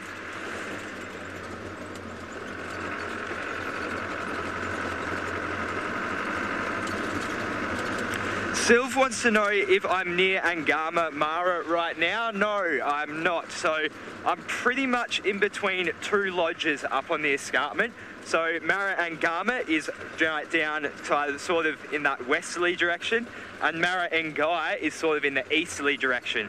And I'm pretty much smack bang in the middle of both of them right now, but Angama is right next to where our camp is. So we are probably about 500 or 600 metres away from Mara Angama. All the staff there, very nice people. Of course, a few of you know of them. So yeah, so I'm pretty much in between those two lodges. I actually saw on Mara Ngai's Facebook the other day that they have published a video that John Dre shot, and I was the one of the subjects for one of their promotional videos. So that was pretty cool to watch, and it was actually pretty fun to shoot as well. I did have to pretend like the owner's wife was my girlfriend though, so that was a little awkward.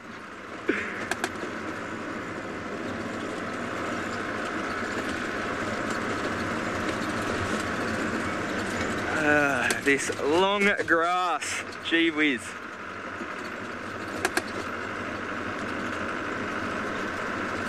So everyone's curious in my location right now, and I'm not near the river at the moment. So I am pressed right up against the escarpment, and the river is more that way. So probably, if I had to estimate, probably about 15 to 20 kilometres from where I am right now. So what's that, about just over 10 miles. So yeah, I am a fair distance from the river. But look out, Cokie Franklin's. It's got a Cokie Franklin on the road in front of me, or maybe that's a crested. Doesn't seem to have that yellow head. Yes, seems to be a crested Franklin in front of me right here. Doing what the animals just have seemed to love to do over the last day to me, and just walk in front of me. You know, you can go to the left and you can go to the right. I'm not chasing you. Use that little burst that you have. We'll often see the ground birds like the franklins and the spur fowls and the guinea fowls just using a short burst of, still in my way, a short burst of flapping, and then they will glide for a very short distance. And this is a good predator avoidance technique. But apart from that, they will just be walking along the ground like this one. We can't even see it right now because it is literally right in front of the vehicle. The bonnet is blocking the view.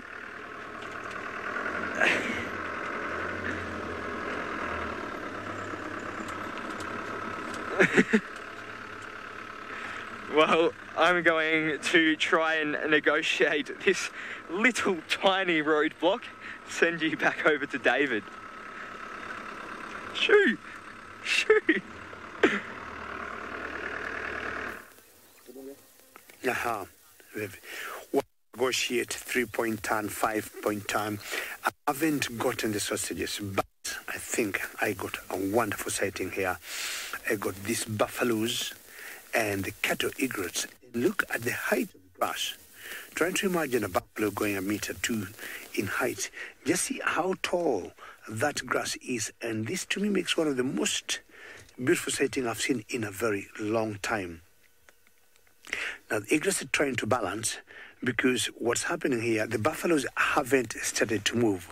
You know, the relationship between the buffaloes and the egrets, once the buffaloes move in the grass, of course, they keep disturbing the grass, and, you know, some little big or small big insect will keep jumping up, and that's what the egrets feed on. But until that happens, these egrets will just stay put and just enjoy riding, or just enjoy staying on the back of these buffaloes. They could be in a clever way trying to nudge them to move, because if they do not move, they are not going to feed us yet. And now buffaloes being ruminants, most likely they ate a lot last night, and they're just waiting for it to warm up a little bit for them to start moving. You can see some oxpeckers. There's one, you see the small little bars there. They're oxpeckers. Now the oxpeckers definitely will be feeding on the bugs from the buffaloes. Lionheart, you love how these buffaloes stare, and you are absolutely correct, because as I said, this is not lions I'm watching. It's not like the leopard Trishala had, but just looking at those buffaloes, looking at their faces and how they're looking through the grass, Lionheart, I agree with you, it's just magnificent. See the height of that grass. Thank you, Bungay, for showing us. This grass is way taller. It's way taller. than these buffaloes. And I remember I had a question earlier, not from which viewer, who was asking, Lou, I think you can remember, whether we do any walks in the Mara. And I said, we do not do. And you'd imagine if these buffaloes would lay down, like standing, you'll definitely not see them. So the egrets need to make these buffaloes to move. And once they start moving, all these egrets will be down in the grass to feed. But as it is also, I'm sure they are enjoying the morning sun. So the ox pickers, as I said earlier, they'll be getting all the bags from these buffaloes. Beautiful flight there. They might fly, go, do one round, and come back. See how beautiful that is. And seeing the Olololo in the background, and I'm talking about the Olololo escarpment. So they will not go anywhere, because without these buffaloes in the grass moving, these egrets will not feed. So they have to wait. Warms up, buffaloes move, disturb the grass, and we get some food. Seems we've got more males in this particular herd than females, and you can see how mean buffaloes are. We have always thought or said of two animals that are quite dangerous in Africa, hippos, and hippos to me are number one, and number two will be the buffaloes. Now, the sausage tree pride will be depending on these buffaloes, and every other week, I guess, even since I've been home, I was told they have brought down a buffalo, because that is what they'll have to feed on until the wildebeest come, and we are talking of, say, June, July. Last year they came in rather late, and we are just hoping they'll come early this time around. You see the one looking at us, he seems to have like some missing fur. It's kind of a mite infection they get on their faces, as much as sometimes we get the oxpeckers as they try to remove the ticks on their faces using their beaks. They weave through, or they use their beaks as scissors just to cut through to access the mites or the ticks. But most of them will get some kind of infection. Like that one definitely is a mite infection they get on their faces. If you see the oxpeckers where they have cut the fur, it looks like two white spots below the eyes of the buffaloes. So these egrets will keep flying once in a while, I'm sure, to build a bit of heat, as they just hope that these buffaloes will start moving to be able to feed them. Buffaloes move. Staying close to these buffaloes, it just gives us an idea of where maybe the lions could be. But by their look, their body language tells us they're very safe. Excuse me. As much as, of course, if the lions are here, they would not expose themselves to the buffaloes. Thank you, Bungai, for showing us the Olololo escarpment. And talking of the Olololo escarpment, it forms one of the boundaries of the Mara Triangle, because to the far left of your screen, if you look, that will be taking us to the boundary between Kenya and Tanzania, or the boundary between Mara Triangle. And the buffaloes, we may live to about 25 years or so. I'm trying to imagine. That could be like roughly the age. I'm trying to see the lifespan of the buffaloes. I'll get my figures right, but about that is the age that the buffaloes will live for. They don't live for very long, unlike the hippos. And they better start moving for us to start seeing some good action of these egrets coming down to the grass to start feeding. I may be going to a different area now, because I've seen two different herds of buffaloes at different areas. And having seen this, I better go to a different herd and chance for these lions. The light is still good. It's not as hot. And the sausages should be out if they could be looking for some food somewhere. All right. Bungai is telling me we chance more to the right.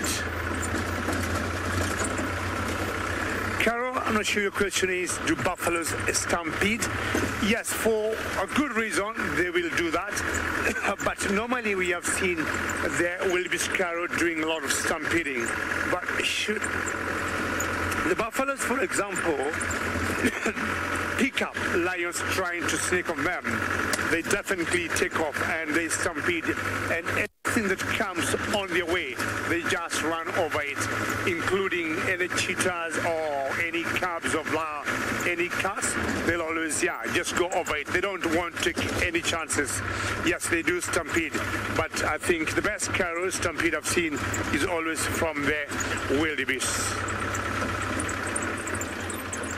The thing now is just to look for any vultures. Should we see any vultures on top of a tree, we'll always chance on a kill down, and if we see a kill, chances are it will be from the sausages.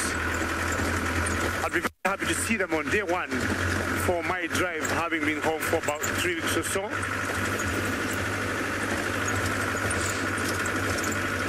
The other way we can look for them is to see them on top of towns. That also helps out to spot them. You'll always see that white or a light part of a town mound, and you'll know it will definitely be a cat.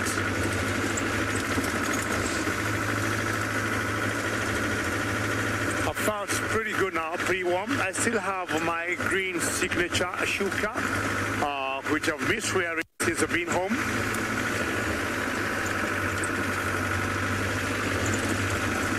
Very good. I think Patrick must have left his male lion way back, and I think now he got... Right, Patrick?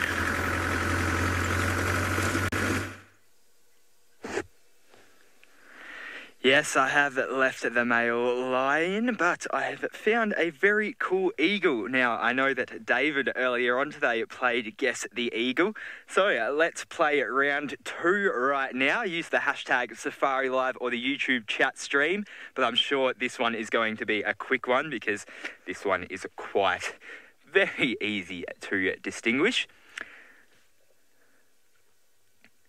Getting some very nice views of it there. The real giveaway is up at the top of the head there.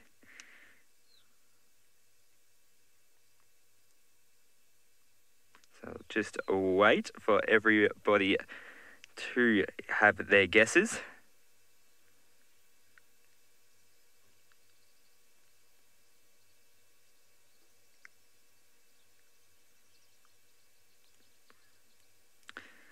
Just, okay, so I'll give some other hints, some more hints, not some other hints, that's very bad English. It is in the Accipitridae family of eagles, yes, GT says long-crested eagle. I think you are on the money there. Well done, very long crest up on its head there. Very cool. Sorry. So the Accipitridae is... Oh, sorry, there's just a car passing me. Jumbo! Accipitridae is most of the birds of prey, or the raptors, as some people do call them. Hang on, I just think this fella seems to want to chat. Jumbo! Yeah, Jumbo! There's a male lion back there. If you... that road on your right and follow the dirt track all the way to the end, but it's pretty flat in the grass. There's you can't really see it very well. But that's all I've really seen this morning. All right, just the road back there. Yeah, back on your right, there's like a dirt track. Yes. Yeah. Going towards the mountain. Yeah. I'll go try. So, Thank you. no worries. Sorry about that, everyone. So, yes, the Accipitridae.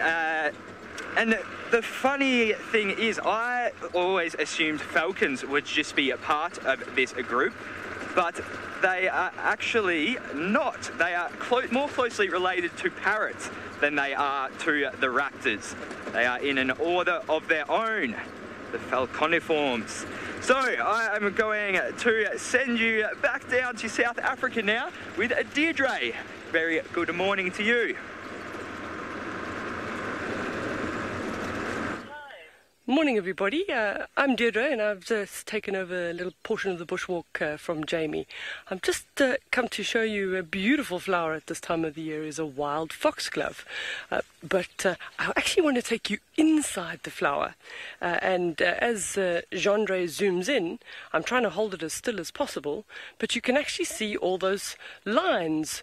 And the interesting thing about a foxglove is those are actually like runway lights for a bee or a bumblebee, and they shine up under UV light, which a lot of the insects can see. So basically what that flower is telling is, hey, land here, follow the lines, and all the way at the back on the roof of the flower is the pollen. So that'll get onto the back of the bee, and the bee will then fly across to other foxgloves and pollinate the foxglove on his way.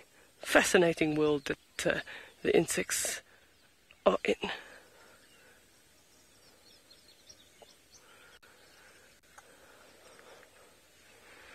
So we're out here, beautiful morning. We're right next to a pan where we've just had audio of elephants, but they did get rather upset with something. They've moved off into slightly thicker bush, so not the safest to approach on foot. But I'd like to show you the fresh evidence that they have just been here. So Jamie was talking earlier about grass, and there is so much of it around at the moment. And of course, the elephants are just eating grass. It's a lot easier. It's less effort than stripping bark off trees or having to dig up the roots. So this is absolutely the best time of the year. So I'm going to squash open the elephant dung ball, and you can see how much moisture actually comes out there. Because I know this is fresh, I haven't damaged any insects inside there, but they'll be responding pretty shortly. The flies will come, the dung beetles will come. Nothing's here yet, but they'll be busy trying to take this away and go and bury it. Another thing that we can see is just an odd plop of mud over here. And if we walk towards the edge of the waterhole, we'll actually see where that comes from. So you can see the elephant came here. He nearly slipped in the mud, but not too much. This is the edge of the track as he came down to drink. And that mud, the elephant will scoop up from the mud with his trunk. He'll throw it all over himself. And that's mud that's actually plopped onto the ground off the elephant. So often if you're tracking on foot, that's a very good sign to see how fresh these tracks actually are. So these ones are literally from the elephants a few minutes ago. So that mud is still very, very wet. And if you started following these tracks, of course, in the right direction, you would then end up with the elephant. What is my favorite thing to find on bushwalk? Well, it depends. Elephants are awesome, but generally in a herd you've got to be very careful because the matriarch is generally very, very protective. So I don't really like walking large herds of elephants on foot because mama matriarch tends to get a little bit grumpy. One of my favorites would actually have to be a white rhino because it's always a challenge. They've got very, very good sense of smell and hearing, but their eyesight is not too great. So over my time, I've actually been quite lucky. I've been very, very close to white rhinos, sometimes even so fast asleep you hear them snoring. And the idea, obviously, on any walk is to try and get in and get out without being seen. So sometimes that's my favorite. You never want to disturb them. I've had that too. Yeah, sometimes it's find the closest termite mound and see if you can hide. Let's see what else.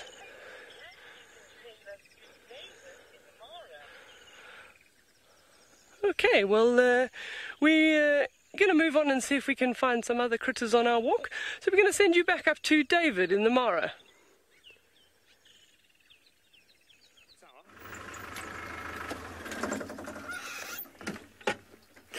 Well, I have decided to just stop somewhere and tell Bungay just to pan. And Bungay tells me, not very far from where we are, this is where the sausage pride was seen, and it had a buffalo kill. Definitely, they move a lot and they will not remain in the same place. But the good news is that the buffaloes are still there. And I'm not sure they got one of the buffaloes from this particular group or herd, but chances are those lions. This is the second herd I was talking about from the very first one. And I have decided now to use a formula of buffaloes, Taman mounds, and vultures once in a while. So that's the only way now we are going to get this particular pride. Anywhere you see buffaloes, you go that area, scan. Of course, if there's a good road, just use it. Not driving in the grass. One, the grass is too high, and there's a possibility of driving over a boulder and damage the car, or entering in a huge, deep warthog hole, and you could be there for hours. But of course, anytime we drive over the grass, we never know what we are running over. Small little reptiles or baby tortoises or insects or even snakes, you know. As much as many people are like, yeah, snakes. But again, we'll always try to avoid doing that.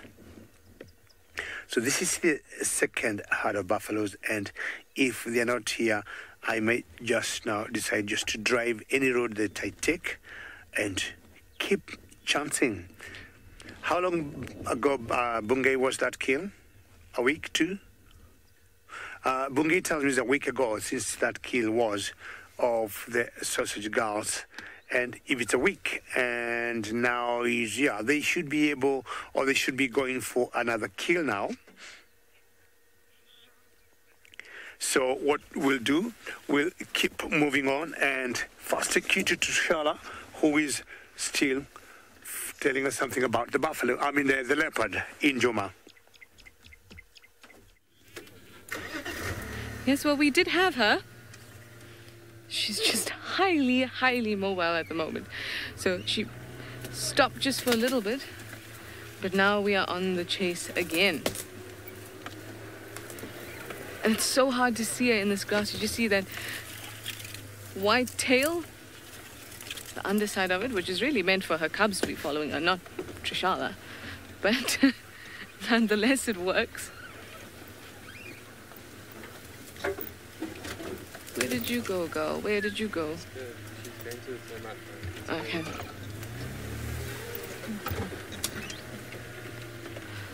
Let's go around this way. She really has been moving so much. Oh, yay. Looks like she's finally maybe settled, but I thought that earlier as well.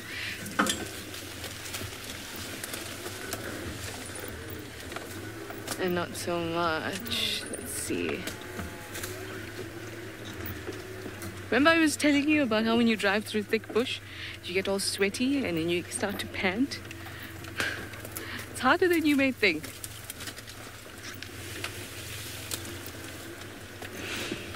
I can smell the bushman's grape as we drive over some of the leaves and crush it. That's a bushman's grape, if you were wondering what it is. It's got not a very pleasant smell. That's all I'll say. Okay, girl. She had wonderful light falling on her fur. And then she vanished. Come, girl. Come, girl. You can see we have another vehicle in front of us. Oh, there she is. There she is. Okay, let's just stop here. She's going to walk through this little gap.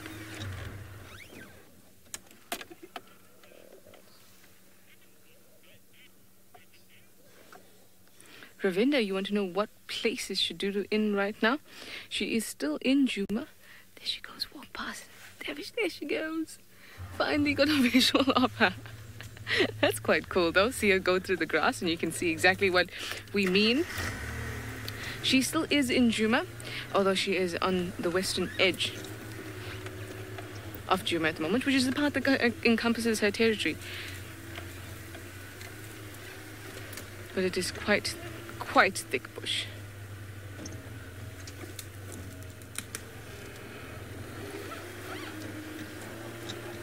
And now I have no visual.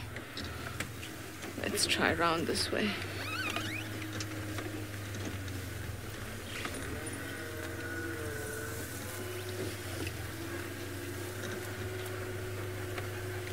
Now, as Craig told me, this is Aardvark Central. So there's lots of little holes and bumps in the road.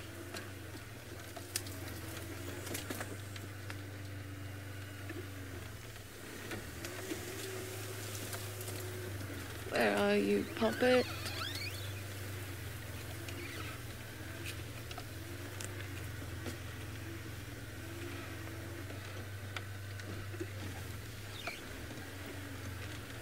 Okay, I think she's around there. Let's have a look.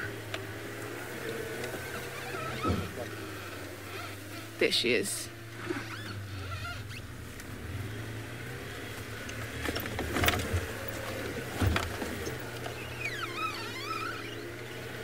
Oh, there she is.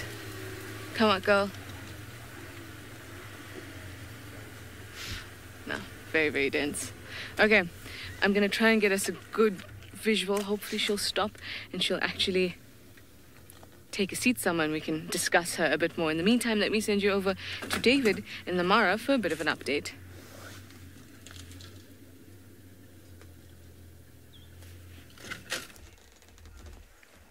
Well, Charlotte, good luck. I mean, leopards sometimes can play hide and seek, and hopefully she's gonna settle down, and that beautiful girl will be able to give the viewers some wonderful profiles.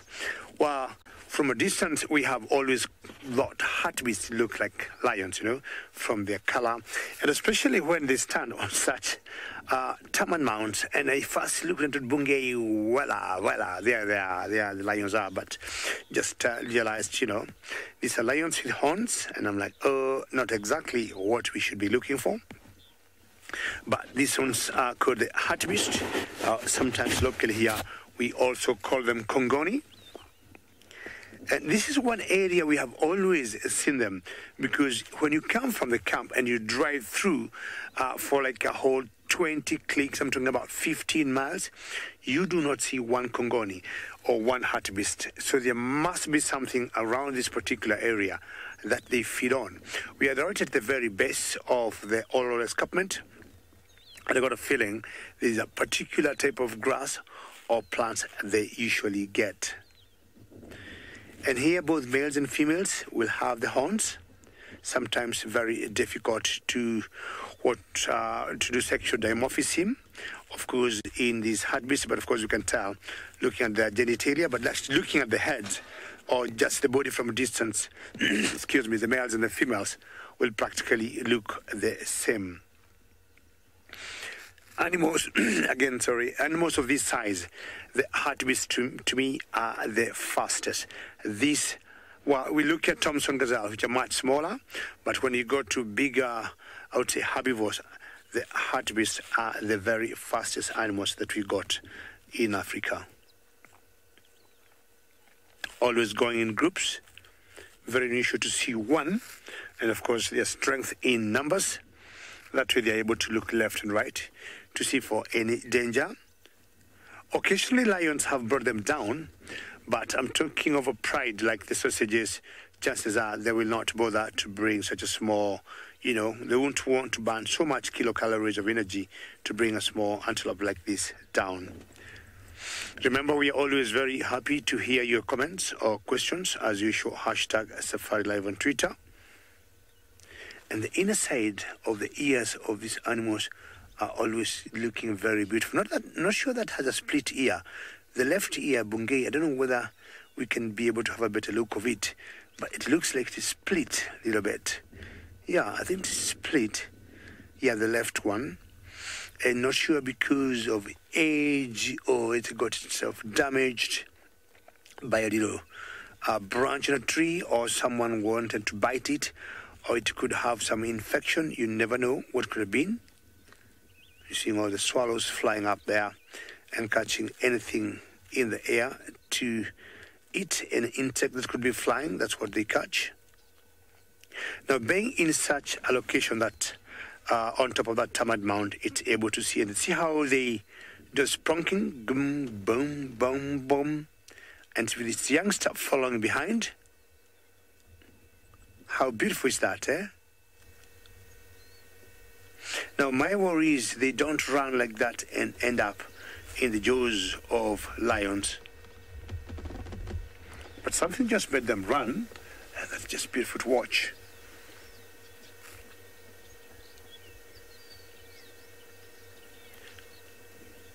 So a decision must have been made. It's time to move, and if it's time to move, let's move, and that's the direction we are going into.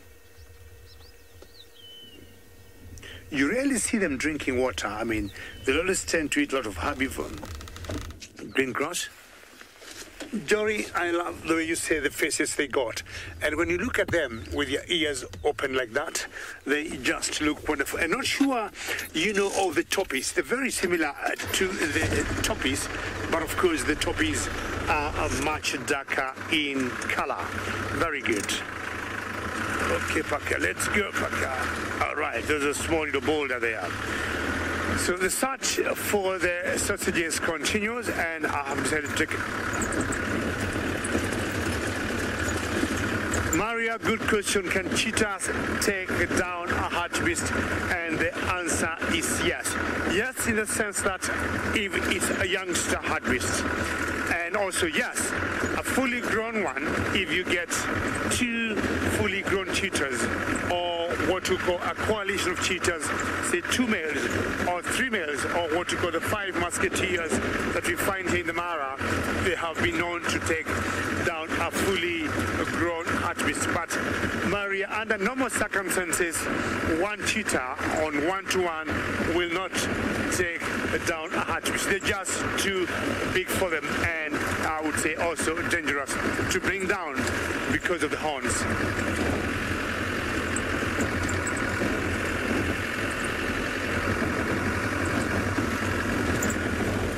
All right, Bungai, let's have one more quick look on this beautiful view.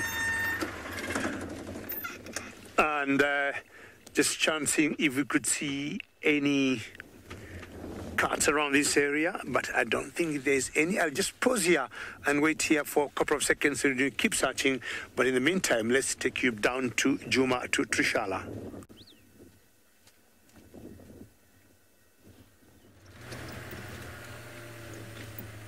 Yes, well, unfortunately, Shidulu seems to have crossed. Not seems to, I saw her cross. Her territory is basically the edge, the western edge of Juma, and then it extends further into the other properties, or rather the other reserves. What did you see there? Very smart, Craig? Lion tracks, okay. Yeah, I think they are from yesterday. We saw some yesterday as well, on this road and down in that little junction. Hello. We are on the horrible road yet again, but now I am heading to the hyena den. See what's crack-a-lacking there. But I am quite sad that we had to leave her. I'm sad we didn't get to see the cubs. I know you all would be so excited to see the cubs, as would I. Remember when we saw it in the tree and it sort of seemed to Spider-Man its way around the trunk, which was absolutely cute. Let's just let these guys go past us. Friends. Hello. Good, how are you? Shidulu, she's just crossed into Arathusa. Literally just crossed. Okay. Oh well, we'll see you soon. Bye.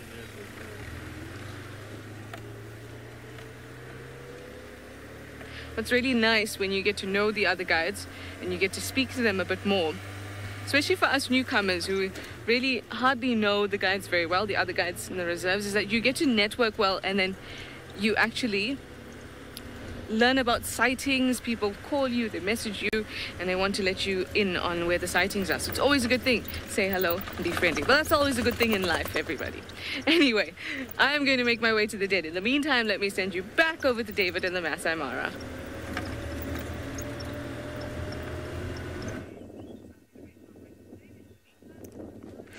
Well, hyena den on good days could be full of activity. And you never know, go for it, Trishala. And you got two boys here which were initially trying to mock fight, and they were going for each other, and then all of a sudden they stopped. And I'm sure there's a little calf in between there. So you got two youngster bulls that were going for each other with their tusks and with their trunks. And this first, I think they have a commercial break at the moment. Stopped here just to chance, if I could see anything moving in the grass. Now, he's turning around. Let's see if they're going to go for each other. There's two there.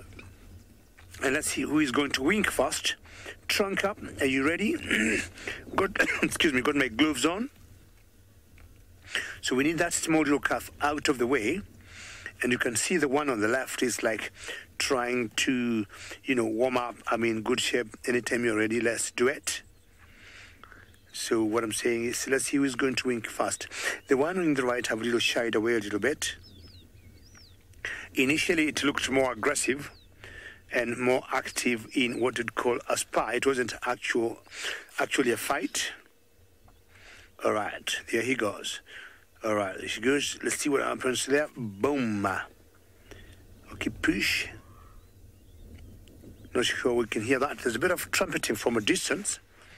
I just picked some small, low voice of them trumpeting. Okay, who's going to move faster? Or who's going to move fast, rather? It looks to me like the two, one to the right is like more of a female. From what I can see from the shape of the head, I can see very well. And the one to the left is just putting, her tail up, an indication she's not happy with anything, at the same time feeding. While did it chicken away? Fully grown males or bulls, will fight over mating rights. We've seen that once in a while. Or when you get young bulls trying to come in to the females that are in season and they want to mate, the big boys will definitely not allow that to happen, and they'll fight them off. Initially, the young bulls are always thrown out of the herd by the matriarch, but once in a while, they try to show how big they are, and they'll want to sneak back to the cows that any one of them could be in heat and try and mate. So if the big, fully grown males or bulls are around, they definitely don't allow that. This one is quite a distance from the rest of the herd, not sure why. And maybe she could be slowly trying to move and catch up with the rest of the herd. Elephants are very unusual to see them alone, especially the females. They'll definitely be in groups. Now the two have gone for each other again. And there were two small calves close to them, and not sure why. If one of them is a female, they would be going for each other. Female rarely fight. And even I think it could be the matriarch maybe trying to discipline a young male that, it's time for it to get out, to go join the other boys, or go live your life. And from a distance, I still keep hearing some trumpeting, not knowing for what reason. And yes, these two here, there's definitely some concern. It's not what I thought was a friendly fight before. There's something definitely going on between the two. The one behind, once in a while, she got her tail up. And that's a lot of body language. Either she should be, or he should be out of the herd. And this one, her ears out. And come on, you don't come to join the group. Because the direction they're pushing to is where we have the main herd. Only if you could understand their language. But if you look to the right, that's the main herd I'm talking about. But either one of them should be not in this particular herd. but insisting that's where I belong. My guess is it could be a matriarch, and a matriarch doesn't mean it has to be very big in size. She could be smallish in body, but very in charge in the sense that she's old, very experienced, and trying maybe to keep the young bull out of the herd. One of the main reasons the matriarchs will do that, if maybe the young bull wants to come and mate, is to avoid inbreeding.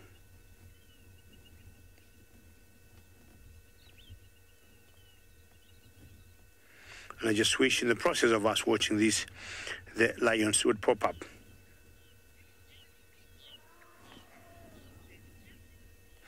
Jessica, do you ever see what big tusk of elephants? I hope that was a question from Jessica.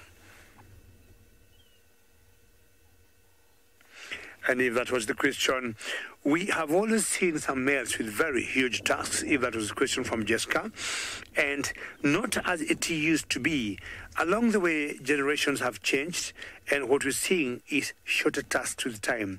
Way back, Jessica, we had issues with poaching, and what happened is or the big male elephants and even the cows that has huge long tusks were hunted down by poachers. So genetically now we have lost that generation, and the elephants we have now just have shorter tusks. But hopefully things will improve, and maybe we'll start seeing having elephants having a bigger tusk as it used to be.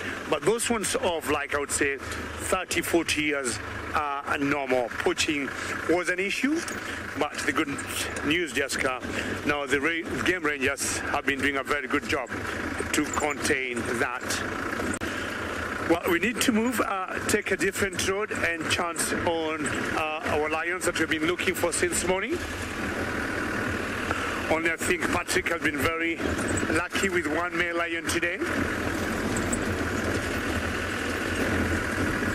And of course, if where the sausages are, I'm talking about the lion pride I'm looking for, have just chosen to lay in the grass or they're lying down, it could be almost impossible to spot them.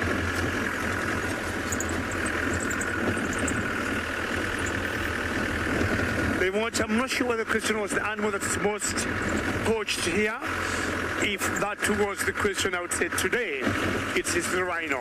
If that was the question, today it's the rhino. If any poaching that's going on anywhere in Africa, we think poachers of what you call the big five animals, I would say the rhino and more so the black rhino is of a concern now.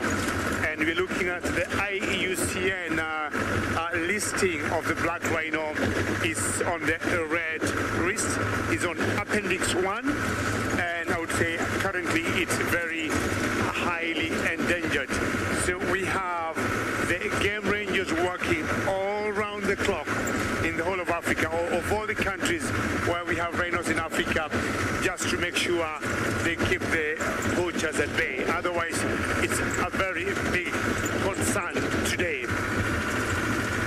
In Kenya, we got both black and white rhinos, but of course more white than black, and the whites definitely are not native to Kenya. They were brought in from South Africa, but the black rhinos are native here, and they face the same challenge as they would in South Africa in terms of poaching. But I would say, so far so good. And we have seen the numbers slowly coming up.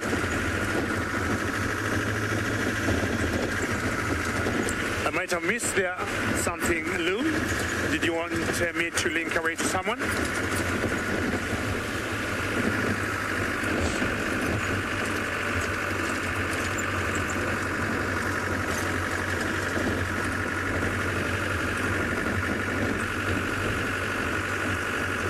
Very good. Lou, I got you now, and I think Patrick got some antelopes.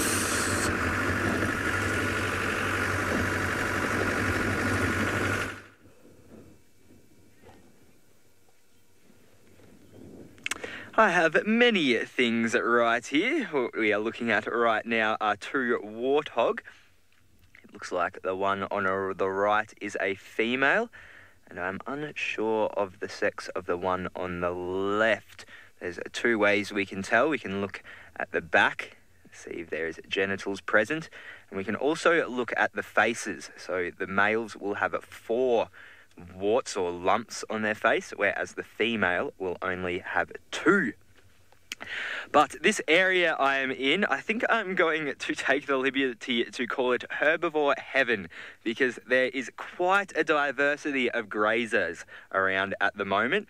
You can see here there's some Thompson's gazelle, there's some topee and zebra behind them. Back behind me I saw an impala, well there's an impala right ahead of me here too. There is just grazers everywhere, and it's really a good way to show how grazers do affect savanna grasslands. Obviously we can see here the grass is quite a lot shorter than where I was before when I was looking for the owinos, and there was hardly a herbivore present, just a few buffalo around there. And so it really does go to show what grazing does. We were talking about the shepherd's tree before being nature's umbrella. Well, these guys are nature's lawnmower. Cut and fertilise, cut and fertilise. So I did come down here kind of just to check out if Busara was still in the area, but haven't really had any luck there. And I was also kind of keeping my eye out to see if the black rhino was hanging around, but I checked that area as well and no luck. But anyway, there is plentiful stuff to look at here. So I'm going to just go around this dirt track a little bit and just see what else I can find. I did see a pride of lions that I thought was the Olololo pride here not too long ago. So there is a chance of pretty much anything showing up right around here. This is, if anyone was watching the other day, where I found that hippo as well that was running around out of the water having a nice old munch on the grass. So there is plenty of diversity in this area. I am at a spot called Little Governors, which is where some of the air balloons that we quite often see take off over the Murray take off from.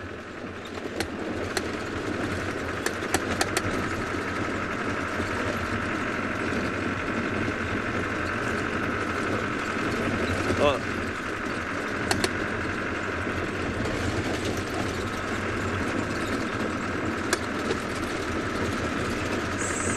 So I just didn't quite catch that question. I heard it was about the migration.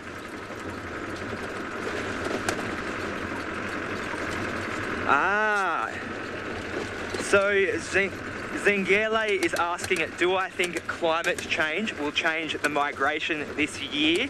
Well, I know that in the past it has affected migration at times.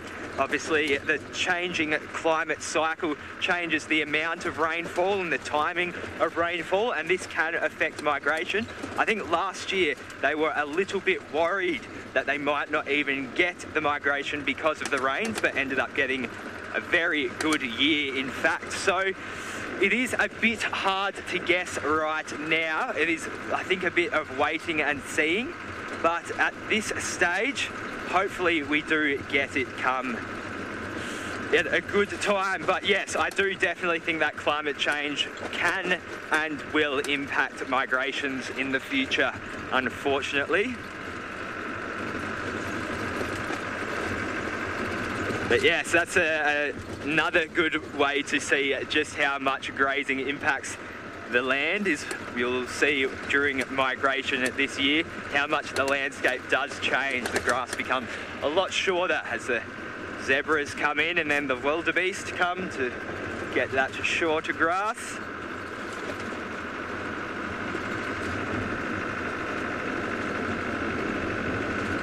Let's take a look at this nice oh, I think we've got it. Yes, we have a little impala suckling right now. Cool. I love seeing animals suckle. It's the best. Just here, we have a young impala right there having a suckle, and Mum doesn't want any more of it. So we don't have that distinct kind of breeding season here in the Mara, like in Juma, because Juma is more seasonal, or the effects of the seasons are more pronounced in Juma, and therefore the impala need to line up when they are going to give birth with the start of the rains and therefore the abundance of food. But here there is pretty much food year round for these impala. So they can, there's not really, a set breeding season for them. Looks like this herd here is mostly females, just the one male I can see. So he must have a big harem with him. A harem being the dominant male and his group of females that will stick with him, and he will get mating rights over it. And the only way he will really lose this is if he loses a fight to another male and is forced away. Very nice. Always love a good impala sighting. They are definitely not as abundant here as in Juma. Well, maybe they are as abundant, but just not as dense. We don't see them as often. But they are definitely a beautiful, beautiful animal. One of my favourite antelopes. A successful antelope as well. I was talking about the jackal last night. The black-backed jackal has remained unchanged in an evolutionary sense for 2.5 million years. With the impala, it's been about 6.5 million years. Absolutely incredible that something can remain so well adapted for such a long period of time. One thing that does contribute to that is their ability to really just switch between browsing and grazing and not be too selective with their diet. So if there is a lack of grass, they can go to the trees, and if there is a lack of trees, they can go to the grass. And they were almost, as well, in South Africa, they were hunted to very, very low numbers and bounced back incredibly bounced back. I was reading the stories of James Stevenson Hamilton having seen them just in front of his eyes over a few years, really bounced back in numbers. Anyway, enough of my talking. I believe Trishala wants to take over and speak to you all.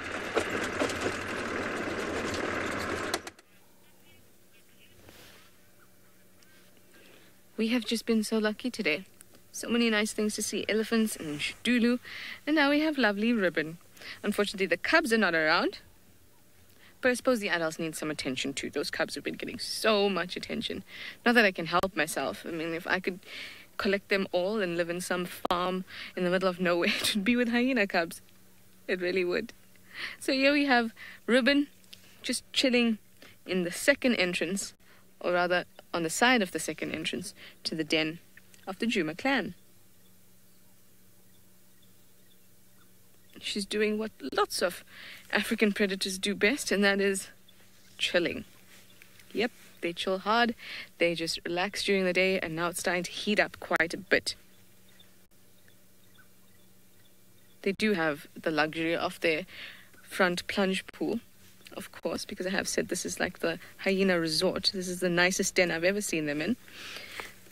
They have a bit of a pool at the front, but they smell horrid when they jump in. It's a combination of hyena smell and then the smell of the kind of swampy, I sometimes call it their front cesspool, but it's quite a smell. And she's decided not, she's going to just take up a perfect amount of shade and a bit of sun and have a nap. Now, I haven't seen Ribbon's cubs yet, and I really want to. I look forward to that a lot. Hey, girl, where's your cubs? Now, look at that tatty ear. That's how you can tell immediately that it's Ribbon.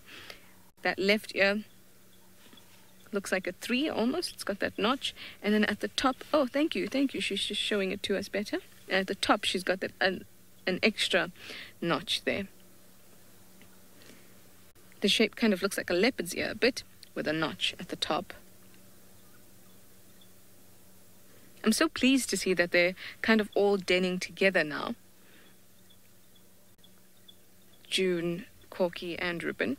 But I wonder where Heart is and whether Heart... Maybe she's on Little Gowrie. I'm not sure where she's denning.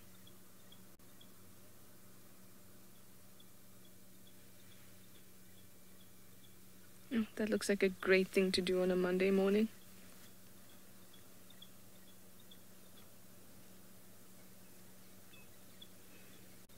It's a very pretty day. Sunlight's just peeking through. There's a bit of a breeze going, and the light is sort of dancing each time the leaves move, which I love. I think it looks so, so pretty. Look at that. You can see it. Doesn't she look so peaceful?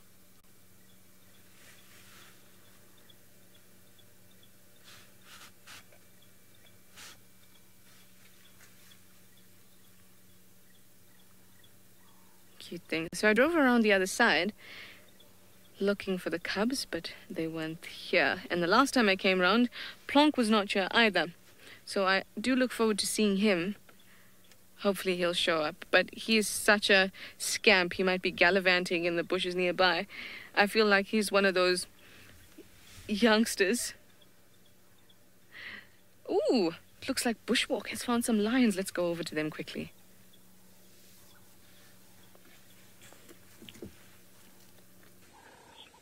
There's a... Wow, guys, we've been on a walk. We've been hearing these lions calling the whole morning.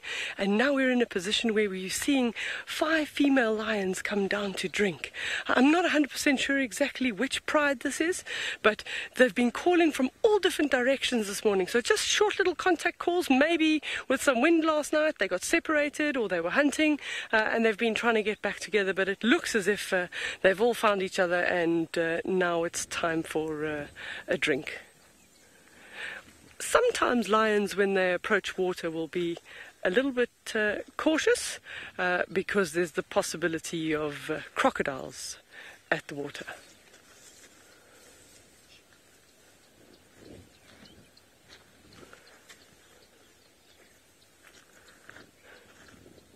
Okay, so we're gonna...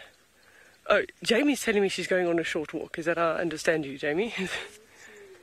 Okay, so obviously popular sighting. A lot of the game drives are coming in, so we are unfortunately going to have to leave the sighting because it's getting quite jam-packed, because as you know, on a property with lots of game drive vehicles, they all also would like to see the lions.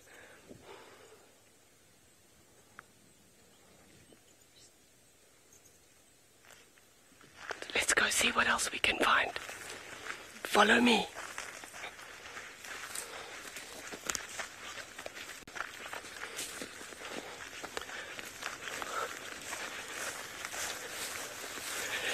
And as we continue searching, we're going to try and see what else we can find. We're going to send you back up to Patrick with a hippo.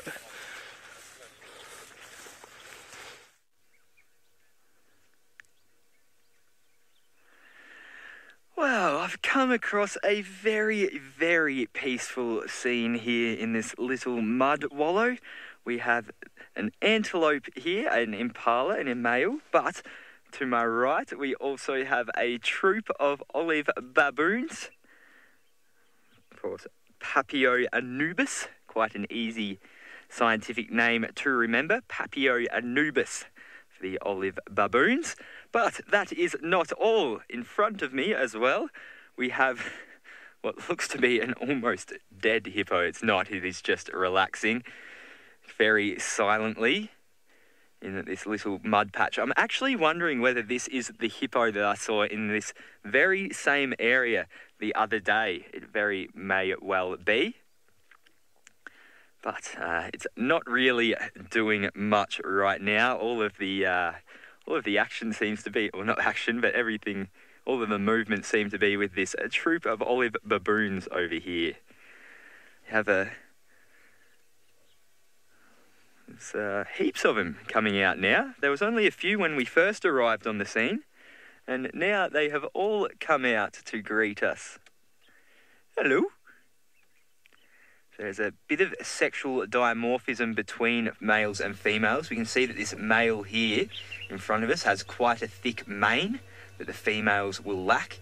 And the males are often about 10 kilograms on average. 10 kilograms, so about 20 odd pounds heavier than the females. And they also have much more pronounced canine teeth than the females as well. But it is cool to see a primate's kind of social structure in front of us, because they are so similar to humans, or more similar than a lot of other animals out here.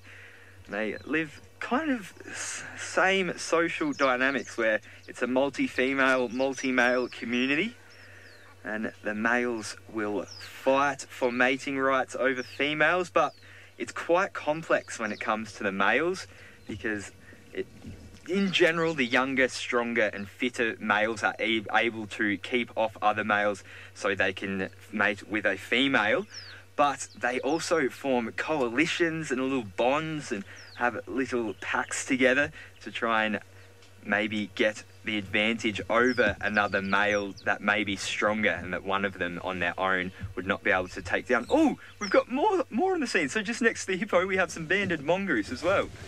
Sorry for my head here. Ah, what a great little spot this is. This looks to be a business of banded mongoose. Maybe, I think I can see that.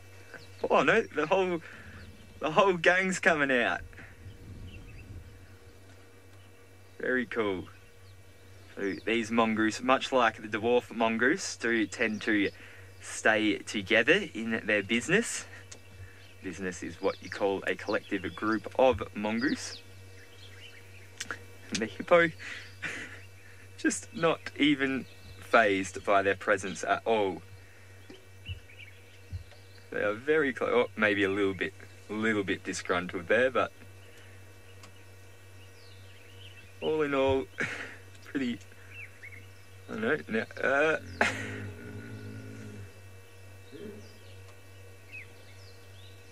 I just can hear there's a river right to my left, and I can just hear some hippos grunting coming from there.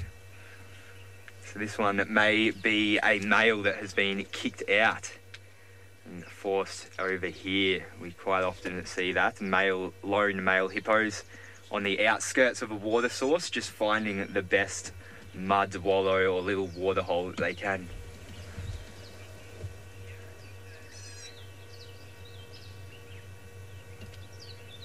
Oh, all of the baboons are starting to drink now.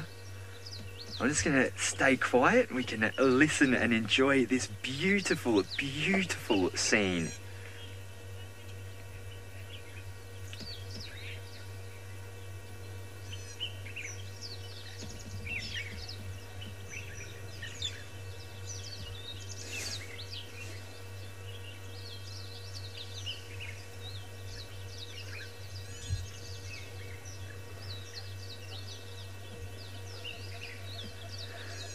Very peaceful scene. Wisteria is saying he's never seen so many mongooses at once.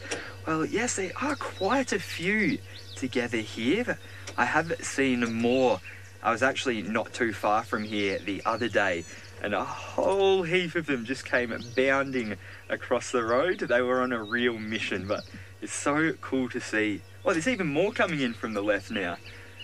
Gee whiz, lots of them. All peacefully kind of coexisting here as well. The baboons, the hippo and the mongoose. Unreal stuff.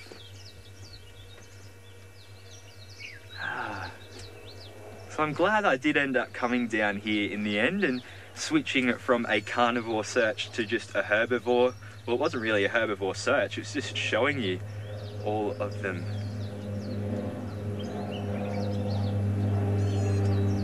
Although we do have some omnivores amongst us as well. Very cool stuff. And it's good to get this close to olive baboons as well. They're usually quite skittish and will be very timid around people. I was lucky yesterday I got to get close enough to take some decent photos of them. They're such characters. Such characters. And when they blow up, by jingos, they blow up. I've heard some very loud, crazy fights between them just out the front of our camp. But when they are at peace, they really are at peace. I just can't believe how these mongoose and the baboons are just mingling amongst one another. No real tension. Not really even taking notice. Just all doing their own things. Some feeding, some drinking.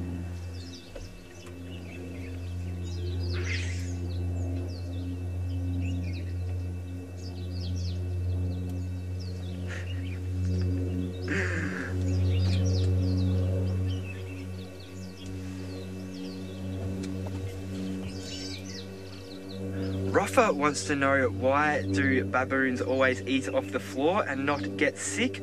Well, their digestive systems are built to handle what they are eating. So obviously we as humans probably might get sick if we were to go out and forage off the ground, but that is because we are adapted to a different lifestyle and different... Oh, seems like there's a bit of this. I'm just going to stay quiet while we listen to this. Ah, it stopped. There was a little bit of a dispute there, and there was that screaming, the loud noises that I was telling you about. But yeah, so they are adapted to live a lifestyle of foraging and feasting, and so will not get sick.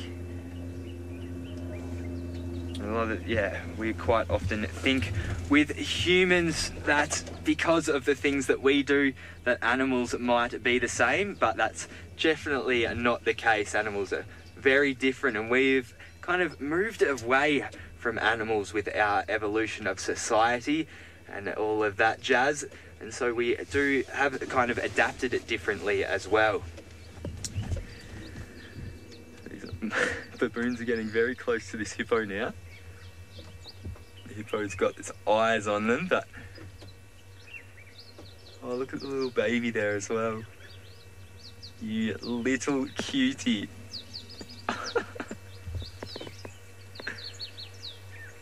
Oh, bless you. Bless your little monkey soul. Sandy wants to know whether the hippo will get a sunburn by laying out like that. Well, if hippos do stay in the sun too long, their skin will start to crack and dry out, but they do have a special protective layer that they generally name blood sweat, which is a red secretion. It's a hipposalic acid, hipposulfalic acid. I can't remember the exact name. It's some sort of acid, and it's got the word hippo in it. Oh, it looks like it's getting up now. And so anyway, this acts as a natural sunblock. They will also use mud as well to be a little bit more safer from the sun. But in general, if they do stay out in the sun for a prolonged period of time, it can lead to very serious side effects, sometimes even death. And so they try and keep themselves cool and protected. So we see this one walk off. Ooh. A bit of a growl there. It's looking very weak and slow on its feet.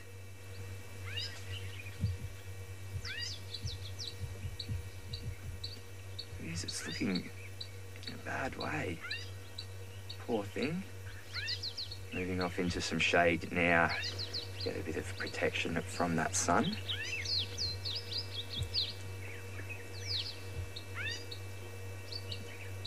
Baboon coming in. See if it's any better food where the hippo was laying. This one disappears. I wonder if it's heading it towards the river. I can't go any further forward to find out.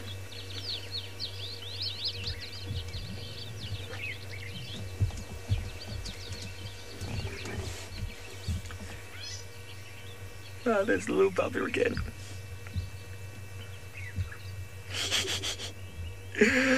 Oh, you sweet thing. So we'll quite often see the youngs, the little babies, in the protection of their mother. And when they're a little bit smaller than this, they're pretty much always hanging off their mum, carried either on the back or on the front.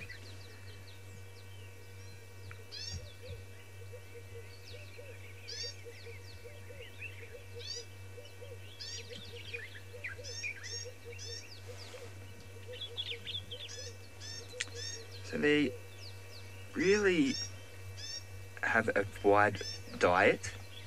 They are omnivorous. They will eat a lot of kind of roots and grass and flowers, but they will also eat a lot of vertebrates and invertebrates as well. Anyway, time to leave this peaceful scene and go to another area of the Masai Mara. Let's see what David Gadoo has for you.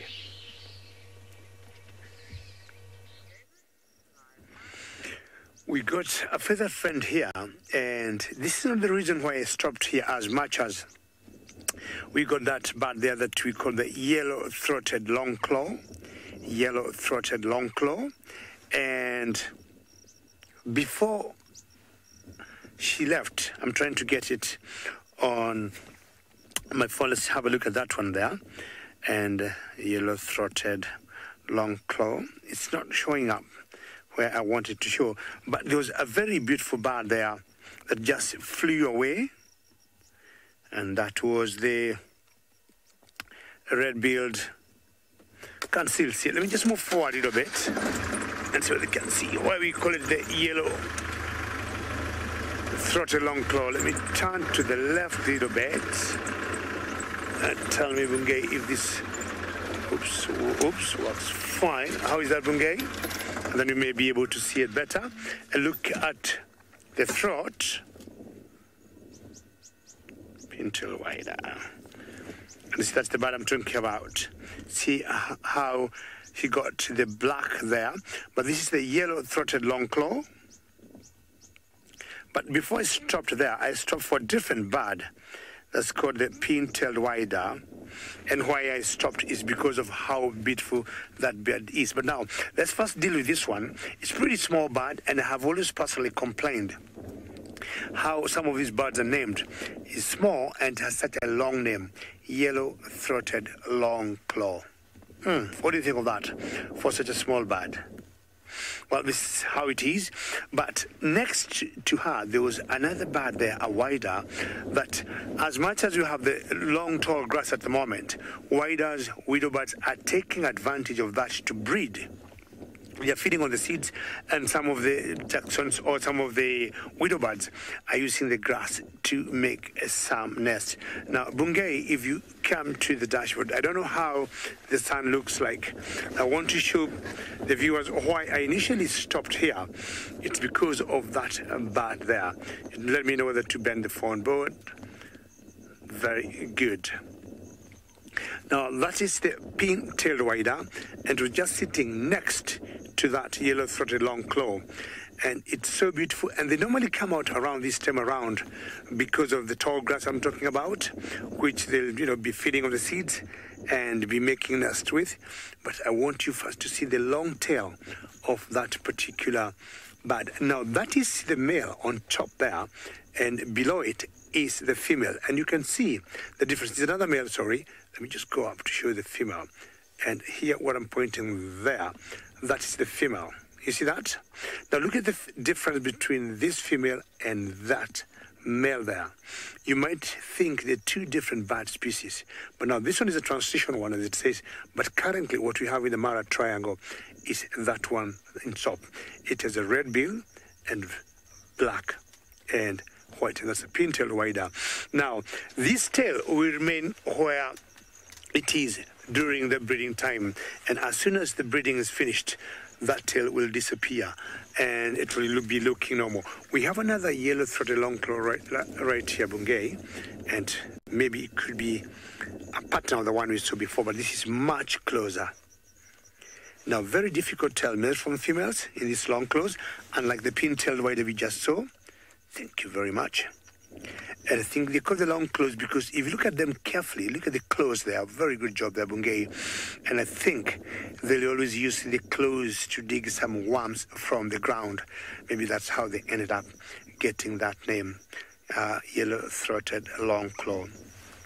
I think we should be changing some of the names and give them such shorter names by virtue of these birds being small. Look at some eagles, some very huge eagles like the Marshall eagle. It's a very huge bird. Short name, Marshall eagle, period, Marshall. This guy, too small, like four names in a small little bird. What could you be doing there? Our guest definitely sunning herself, and then maybe later on moving to the ground and using her long claws to dig herself some worms of some sort. Very good. I'm not sure the long claws eat spiders because Dandry will tell us something about spiders now in Joma.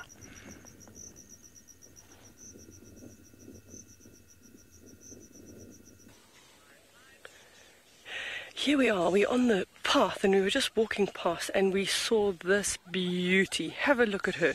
She's a garden orbweb spider. I believe Tristan spoke on his last walk a few days ago about this particular spider. I say she because it's a female, quite nice and big, but Jandre zoomed in quite nice and close there. So you're seeing two bright colors. You're seeing black and you're seeing yellow and you're seeing white, and that for a spider is called aposematic coloration, so warning colors. Obviously the spider doesn't want to become a meal for a bird, so generally it's saying, hey, I don't taste very nice, so rather leave me alone. What she's done as well is, believe it or not, spiders also need to thermoregulate, and she's decided to go head down on her web, and what she does is she's actually using her abdomen to shade her head, or her cephalothorax, sorry, to shade her abdomen, yes, to shade her head.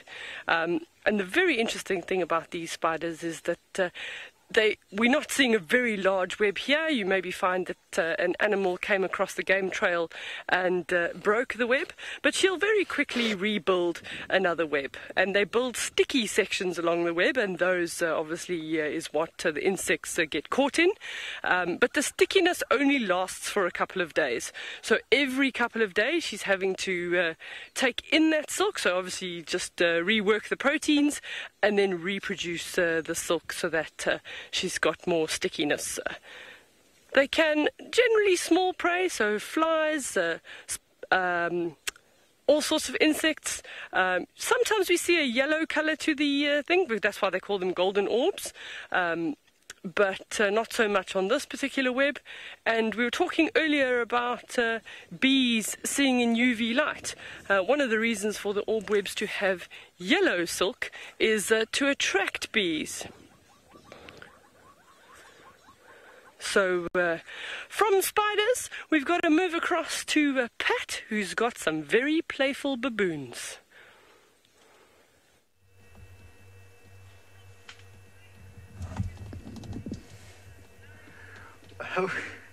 We are still with these olive baboons because these two little ones are now playing about together, and it is oh so cute. It is just unreal to watch. They've been, well, not even really play fighting. They've more just been giving each other hugs and a little bit of affection, running around. It's been quite a scene to behold. I'm just going to come up so we can see through this grass here. This is filling my soul with goodness. A little bit sad to see though, one of the two that we just saw was being carried around riding its mum like a horse, but the mum actually has looks to be a broken arm. It's very limp, not really using it at all. So just this one down on my left, it's in the grass, but we still see it on the right here. So this is the way I was talking about, where they ride the mum like a horse. How good is that? Giddy up.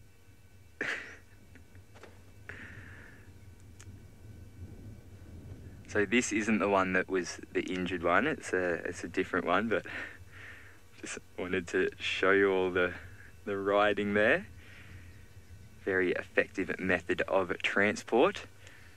So this is the injured mother here. Its right arm is not doing very well at all. We can see even now it's just hanging limp down by its side there.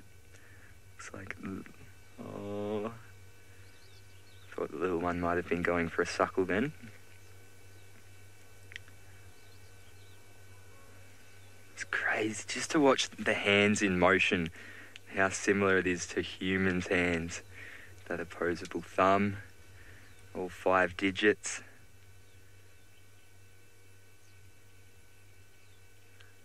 So these mothers are tough though. This one nursing what looks to be a pretty bad injury that's still taking care of the little one.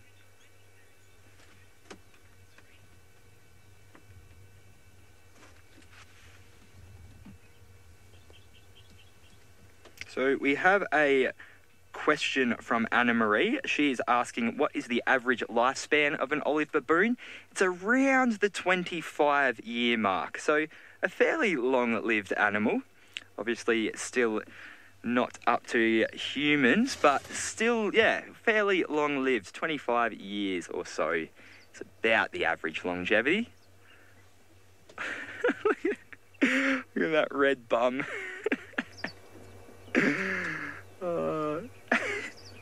Giving a little bit of a hassle there. Maybe it wants to jump on.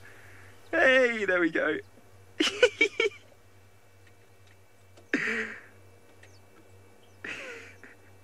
Okay, this is looking a little bit more serious than before.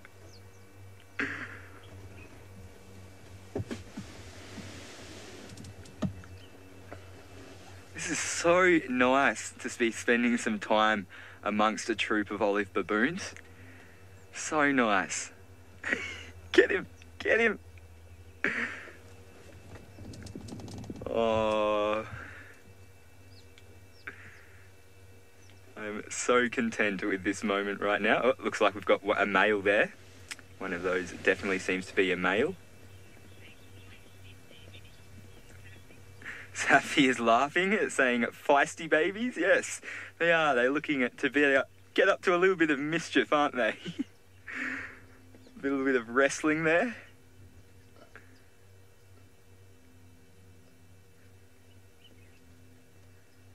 Wow.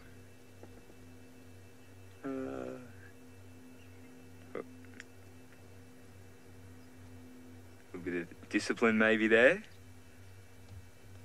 Saying to settle down a little bit, young one. Very social animals, the olive baboons.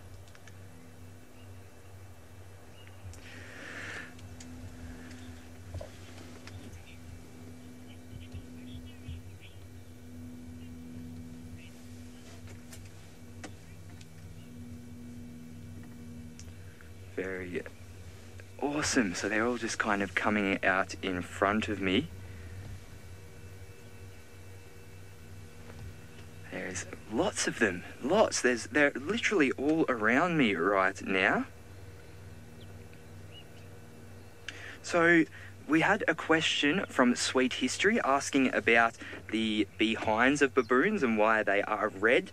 Well, one of the reasons is the females will have the bottoms will kind of show when they are ready to mate and when they are sexually active, and so it is a good indicator of that.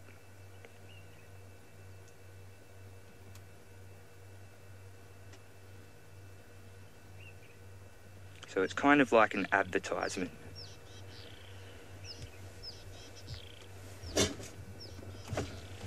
And it also is a bit of a kind of, it's a bit like a protective surface to sit on as well. It's kind of like if anyone is a weightlifter or does anything that involves their hands really tight, you'll notice that they start to build up a bit of a callus, and this helps to protect. So it's kind of like a bit of a surface like that as well.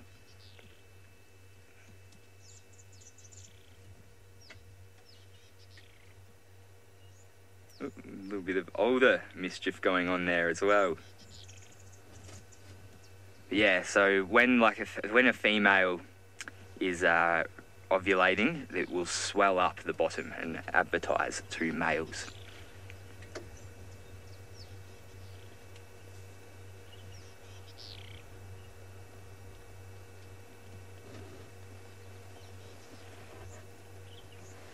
It was actually interesting to see the other day. I was taking some photos of them running just like they are now and kind of seeing what it was like. Oh, more fighting. Whoa!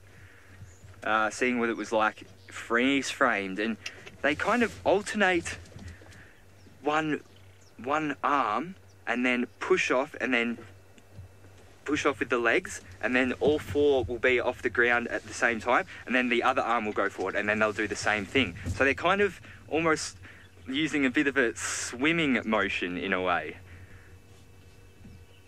when they are walking or when they are running. That would just be so cool to be that little baby right now.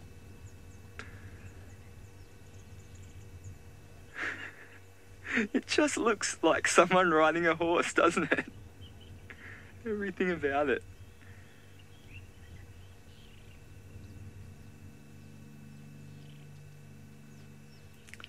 Anyway, it looks like most of this troop has come through, but it sounds like Jamie has something on bushwork that is flying rather than being on the ground.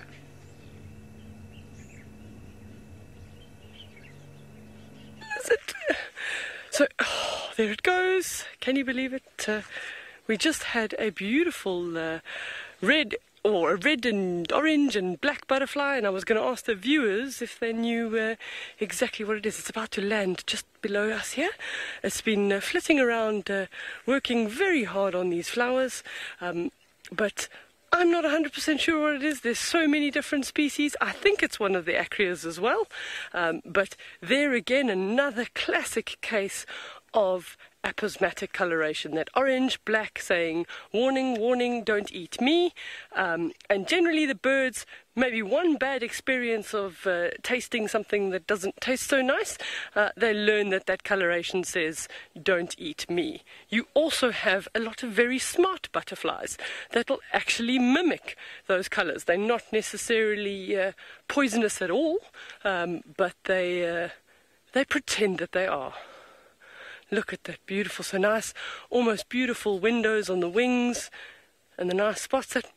Oh, there's another butterfly that's just come in at the back there, a nice yellow one with some broad...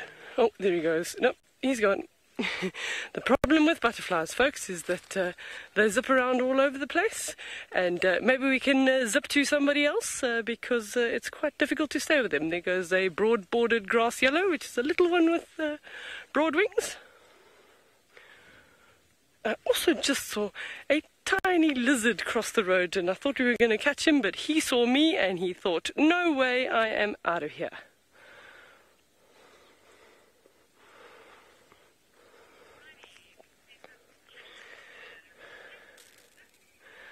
We're going to send you across now to Trish for an update on her search.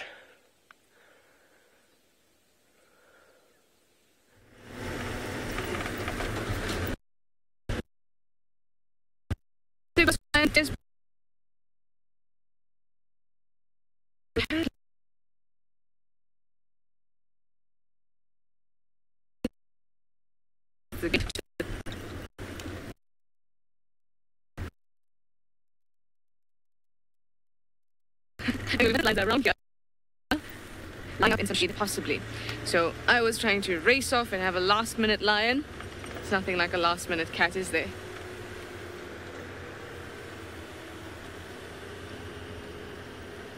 Either way, I still think it's been a good day. What do you think? Craig responded. Craig's very talkative today.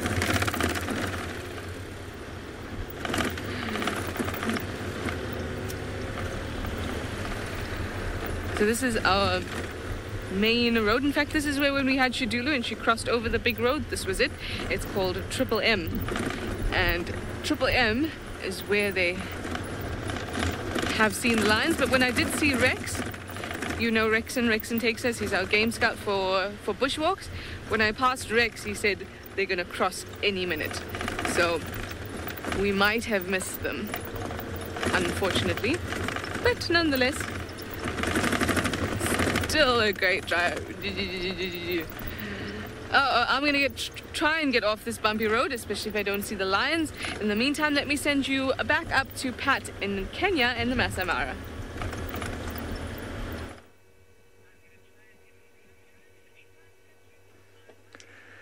More herbivores on the scene. So we've had an elephant decide to show up as well, although now disappearing behind that bush. I can only assume it's going down to take a drink. And I would like to get closer to show you, but it is unfortunately an off-roading zone. A no off-roading zone. But there's still plenty to look at out here. More impala grazing over there, and there's a couple of warthog in amongst them. And then actually over to my right-hand side as well, there is more. This is probably the most warthog I've seen in the one place at the one time. They are all over the joint at the moment.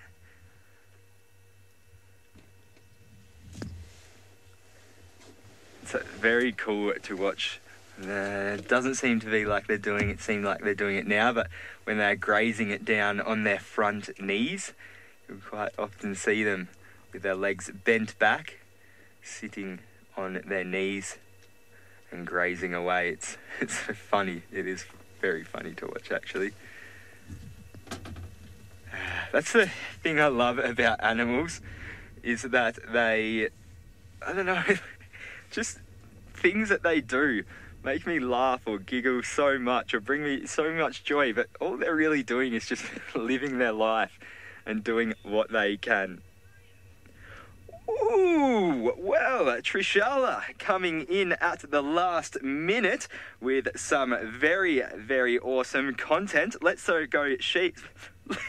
go see what she's found us. Yes, can you hear the surprise in people's voice when I find something?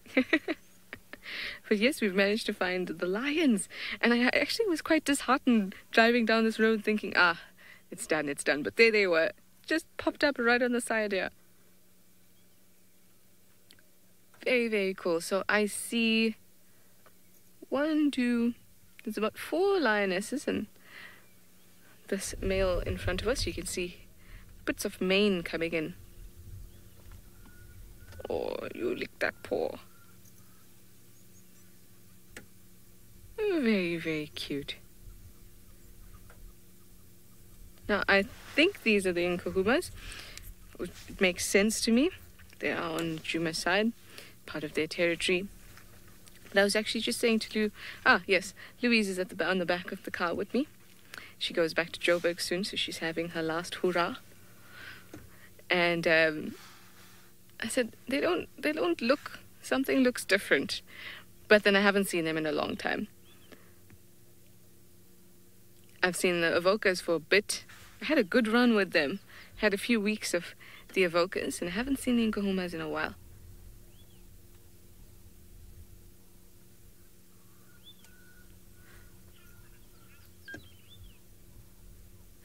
Laying up. Look at all the heads popping out of the grass. How cute. We see 1, 2, 3, 4, 5, 6, 7. I see 7.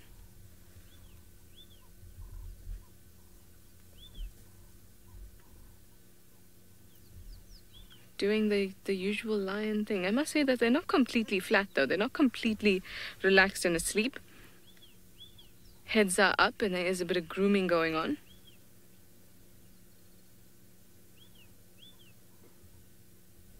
Guys, I'm sure you could have found a better patch of shade than that.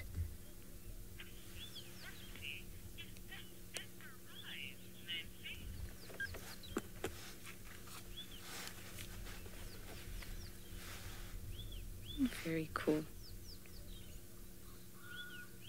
Let's see, Nancy, it's you asking if that's amber eyes. Well, You'll just have to wait and see, won't you, for the sunset safari? Because we have a minute left. It is that time of day, of course. But actually, let's have a quick look. Ah, just when they all want to get up and move along and we can't see her eyes.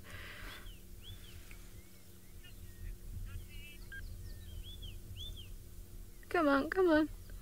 See, there's a bit of scarring on the face there. She is. Oh, beautiful. Well, I wanted a last-minute lion, didn't I? And Nancy, we'll have to see in the sunset safari. You'll just have to watch and find out if it is Amber Eyes, it's not Amber Eyes, who else is here. We've had a wonderful drive. Anyway, thank you so much for your questions and comments, and remember to join us later for the sunset safari. Thank you, and bye.